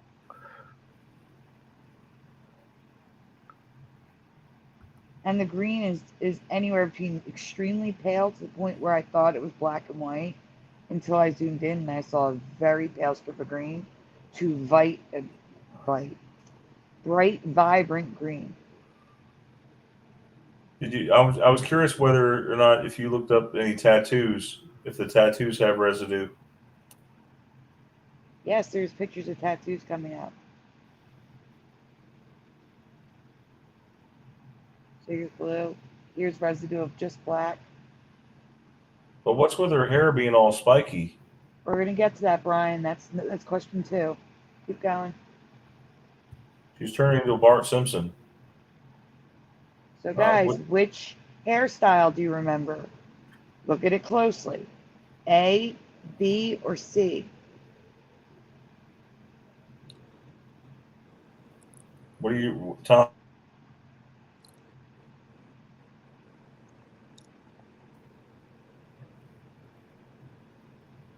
Did we lose you, Brian? No, yeah, I can hear you. Oh, A, B, or C, huh? Look at the hair closely. Yeah, it's very similar all there. I don't remember C, no. And A, B. I'm gonna go with A for 200, Jack. I'm going with A. Brian and Jeff? I've been trying to scream it. I've been screaming in my head. A. Yep. In the chat, yeah, everybody's got a lot of C's. C's. With a C, Adam for Christ with C, Jay-Z with a C, Philo A unless it was windy, Joe Bloor is an A, Michael Fontaine is an A, picture 4, I think it was the correct one, John Nada is an A, Jency is an A, Ryu Gaming is a B, they think, they're not sure, High Pockets is an A, Mandanimal is an A, Preliminal is not C, Sweet Cartoons is an A, Joe Bloor is an A, Philo says, yeah, Prel, no C. All right, we can go on. You like my drawing? Yeah, I like that. I didn't draw it. I just did the eyes. I'm honestly torn between A and B. They both look right to me, but the current reality is C. I have no memory of the extra set of curls on top of the head, which makes it look like she has demon horns. Now, keep in the back of your head that I'm comparing her to a demon. You're gonna see in a minute. All right, we can go on. It was C, Philo. She said, watch it be C. All right, left or right? Which dress do you remember being the standard dress that Betty Boop wears? Left or right? What do you remember?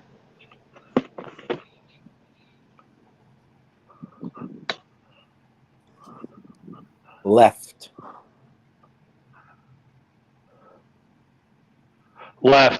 Left for me. Definitely left. That's a firm one. Oh, left. Yeah, they get stronger as we go along. That's why I did it this way. So in the chat, Philo says left. Frank is a right. High Pockets is a left. Joe is a right. John Knott is a left. Michael Fontaine is a left. Right for, it's literally back and forth. Ryu Gamine is right. Kimberly Patrick, welcome, is a left. Shelby Norwood, welcome, is a right. Anita is A. Are you on the previous one? Michael Fontaine is a left. Taryn is a right. Sweet Cartoons is a left. This is crazy how they're going back and forth. No, it's not modern and anything. It's just the way it is. Oh, left is too modern for me, Joe Buller says. 2 is Kelly Bundy. Mandanimal says both. Last Flyboy is left. Yeah, it sounds like I'm stuck in a dance class. Left and right and left and right. Back and forth. All right, well, we can go on. There's actually multiple dresses. We're going to get into this. So which one is it now? It's right. It's right now, right? Yes. While Betty Boop is described as a flapper girl of the 20s, the dress was form-fitting in my past. But no, it was. It was snug against her legs. Yes, but now her standard dress is the one on the right, frilly at the bottom, flared out, and curled, which mirrors her hairstyle. Is this what you remember? And I do not. But it gets weirder. Go on.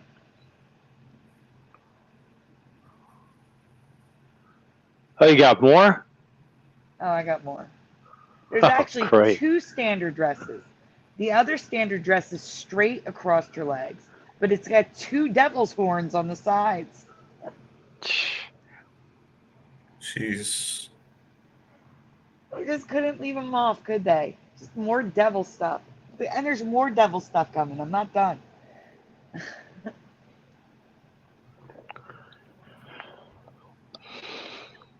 Next, check out her hands and ears, everyone. If that doesn't scream demon, the hands, I don't know what does.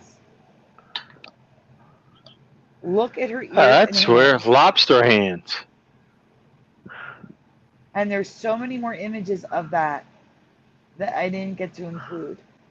I'll include them at a later date. That dress looks so wrong to me, and the heart. There's a heart on her dress. Well, Brian, we're going to get to that. Stop talking about things before we get there. I know. I just looked at the picture. What picture? There's nothing on the screen with it. I'm looking on Google on my phone, and I see it looks messed up with the heart. Yeah, no, wait till we get to it. So here's current reality. I only spent like 2 hours working on this. Just keep giving it away. Wow. I never knew she had green eyes. Here's the Me neither. Here's the reality I remember. Minus the green eyes, right? I'm talking about the dress only. Yeah, yeah. Straight at the bottom, no curve, no things sticking out, no frilliness, just a straight form-fitting dress. Question 3, do you remember the heart on her dress? Sorry, Sandy, I didn't mean to give it away. I just saw it on the internet. Yes or no in the chat. Do you remember ever seeing a heart on her dress? It's not. It's standard in the comic books. But again, with posters and products like collectibles and mugs and stuff like that, you can find the heart. People tattoo the heart on her dress. I've never seen a heart on her dress, ever. Jency is a yes. Joe, Frank, High Pockets, Mandanimal, Philo are all no's. And so is Ryugamine. And John Otta says, Brian, you're going to have to take a lap. Take a lap? Oh. Oh, Jency says, I mean, no. Try carrying somebody on your back like piggyback up some stadium stairs. That's even more fun.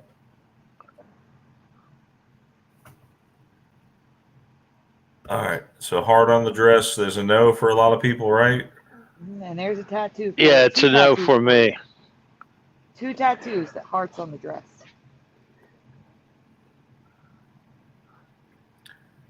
The poop on Betty Boop. That's funny. Yeah. Did you leave that in there for comedy? Yes.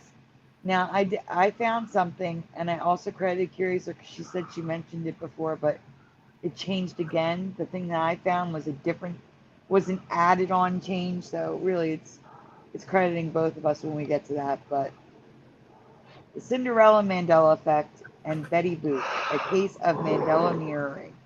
So I'm calling this Mandela mirroring. I just made that up. Go on. All right. So long ago, 2019, I covered Cinderella's ball gown changing from blue to white. This is important to remember because the color change affects Betty Boop. Yes. And I am going to kind of, I'm sorry, Sandy, if we're trying to speed up a little bit, but we do have to end this after this here. We are. In the past, we have covered Cinderella's hair changing from yellow blonde to light brown to orange throughout the film. So at different scenes of the film, the hair color changes. All of these shades, except for that bright, bright, bright yellow. That's gone. Now it's a soft yellow, light brown, orangey brown, then straight up orange. Wow. Well, the only ever color cartoon of Betty Boop is Betty Boop Poor Cinderella. And her ball gown also changed to white. It was originally blue, and notice the black hair, and now it's white, just like Cinderella. Next. Oh, wow. But that's not all. Her hair changed from black in that previous picture to red, orangey color, just like Cinderella. So I'm calling it Mandela mirroring because originally the drawing of her was a blue dress with her normal hair color, and now it's orange. I've never seen it. And she also, Brian, if you go back and look, she also has bright green eyes in that. And that was the only ever color cartoon. Wow.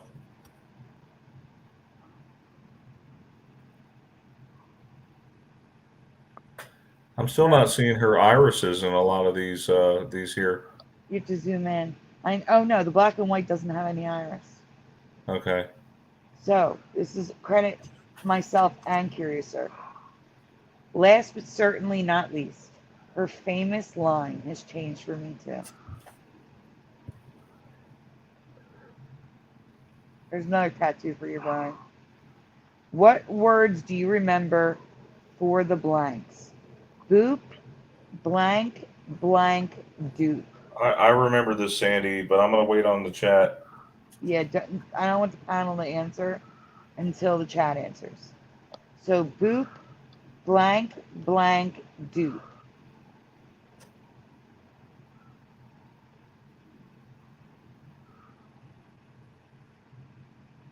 Her eyes look like spiders. They do. Yeah, they do.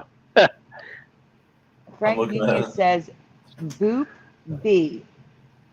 Mandanimal says oop A. John Nada says boop D.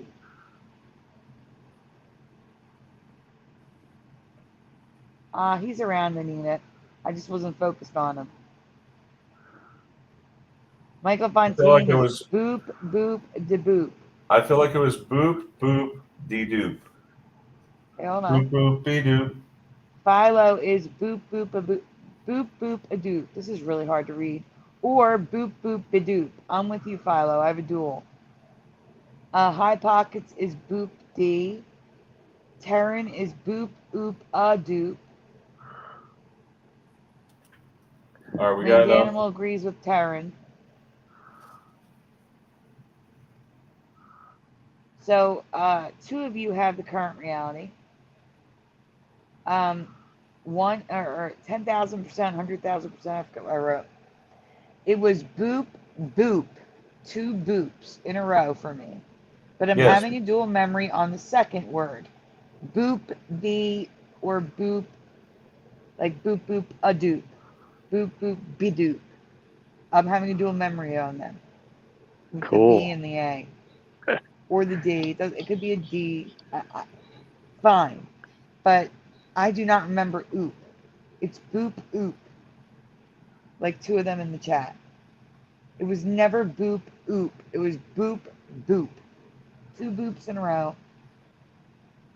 Not oop for me. Oh, it was boop boop. Tom, Jeff, what do you guys remember? I'm clueless. I just don't remember any of that period. I remember boop, boop, dee doop.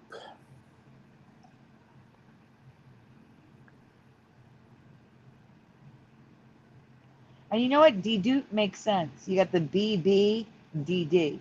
Yeah. That does make sense. I didn't look for residue for that. So I'll look for residue and add it for when we cover this on Curious Show tomorrow night. So here's the current reality. I am kind of having a dual memory on that boop boop, a doop versus d doop. But not oop. No, definitely not oop.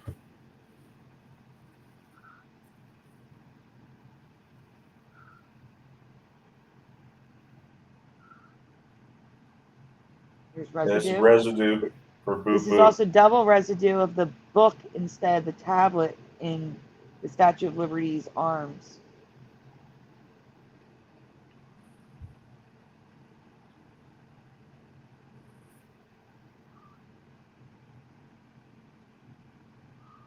I think it might have been boop boop, be doop. Boop boop, be doop. I think it was like that. Yeah. That's why I said I'm torn between. Yeah. That's why I have it. I gave 2 blanks. I am so torn on the second word. They all sound right to me. Some people said D doop, boop boop, D doop, which I kind of remember that also. So I'm between boop boop. I'm really seeing all 3 now. I believe This is frustrating. Right. This is frustrating. I feel like we're taking a math test that we just can't pass or something. Yeah, you guys are focusing too much on it. The cards are honestly like stacked against us here because reality is not as we know it. The house wins all the time, man. Remember that. Well, that's all, folks. Hey, we appreciate you guys hanging out with us.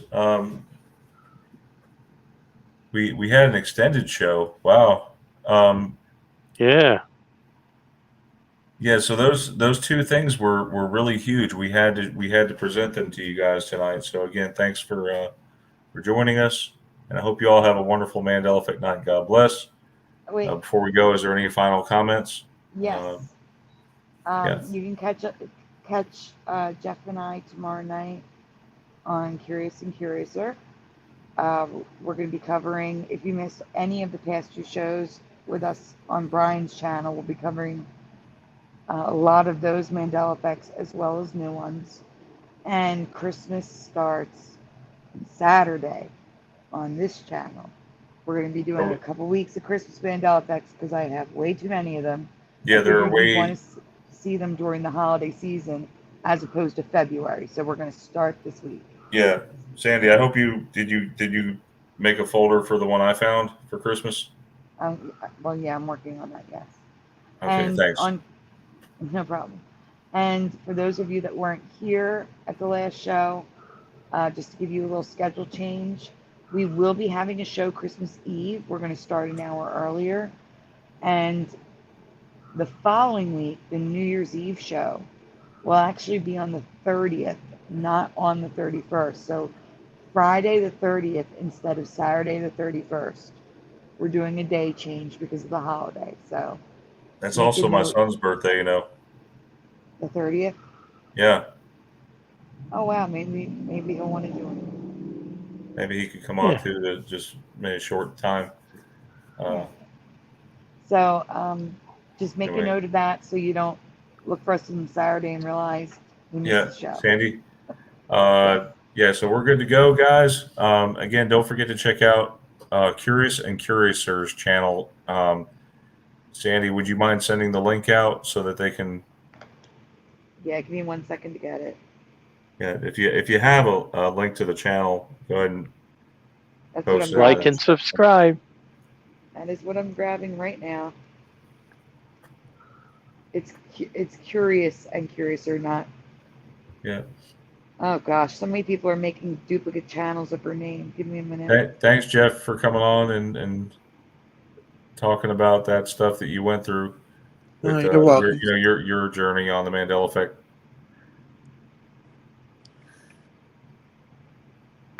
Guys, he's give me an 1 old second. timer. I'm trying to find her channel, but YouTube is making it hard. I gotta filter by channel. I think the rain stopped. It's been raining like nonstop all day. There we go. I found what the problem was. I put in her channel name and they changed it. They're like, we showed you the results for Curiouser. I'm like, no, that's not what I want. There's a link to her channel. Remind me, I forget her channel. Is it Curious and Curiouser or Curiouser and Curiouser? Both of them. Curiouser and Curiouser is her old channel where she still does the slideshow style videos. And then Curious and Curiouser is where we do our live streams each week. Yes, and also don't forget to check out Teresa Lynch's Mandela Reality Residue Hunters group on Facebook. Just do a search for it in the Facebook. If you want to join, just make sure you answer all the questions. Anyway, have a great Mandela effect night, everyone. God bless. Take it easy. We'll see you Saturday. All right, everyone. And the line. Good night, everybody. Hey, this line is going to go lay down next to the lamb. Okay. Yeah, there you go. Yeah. All right. Good night, everyone. We'll have lamb chop.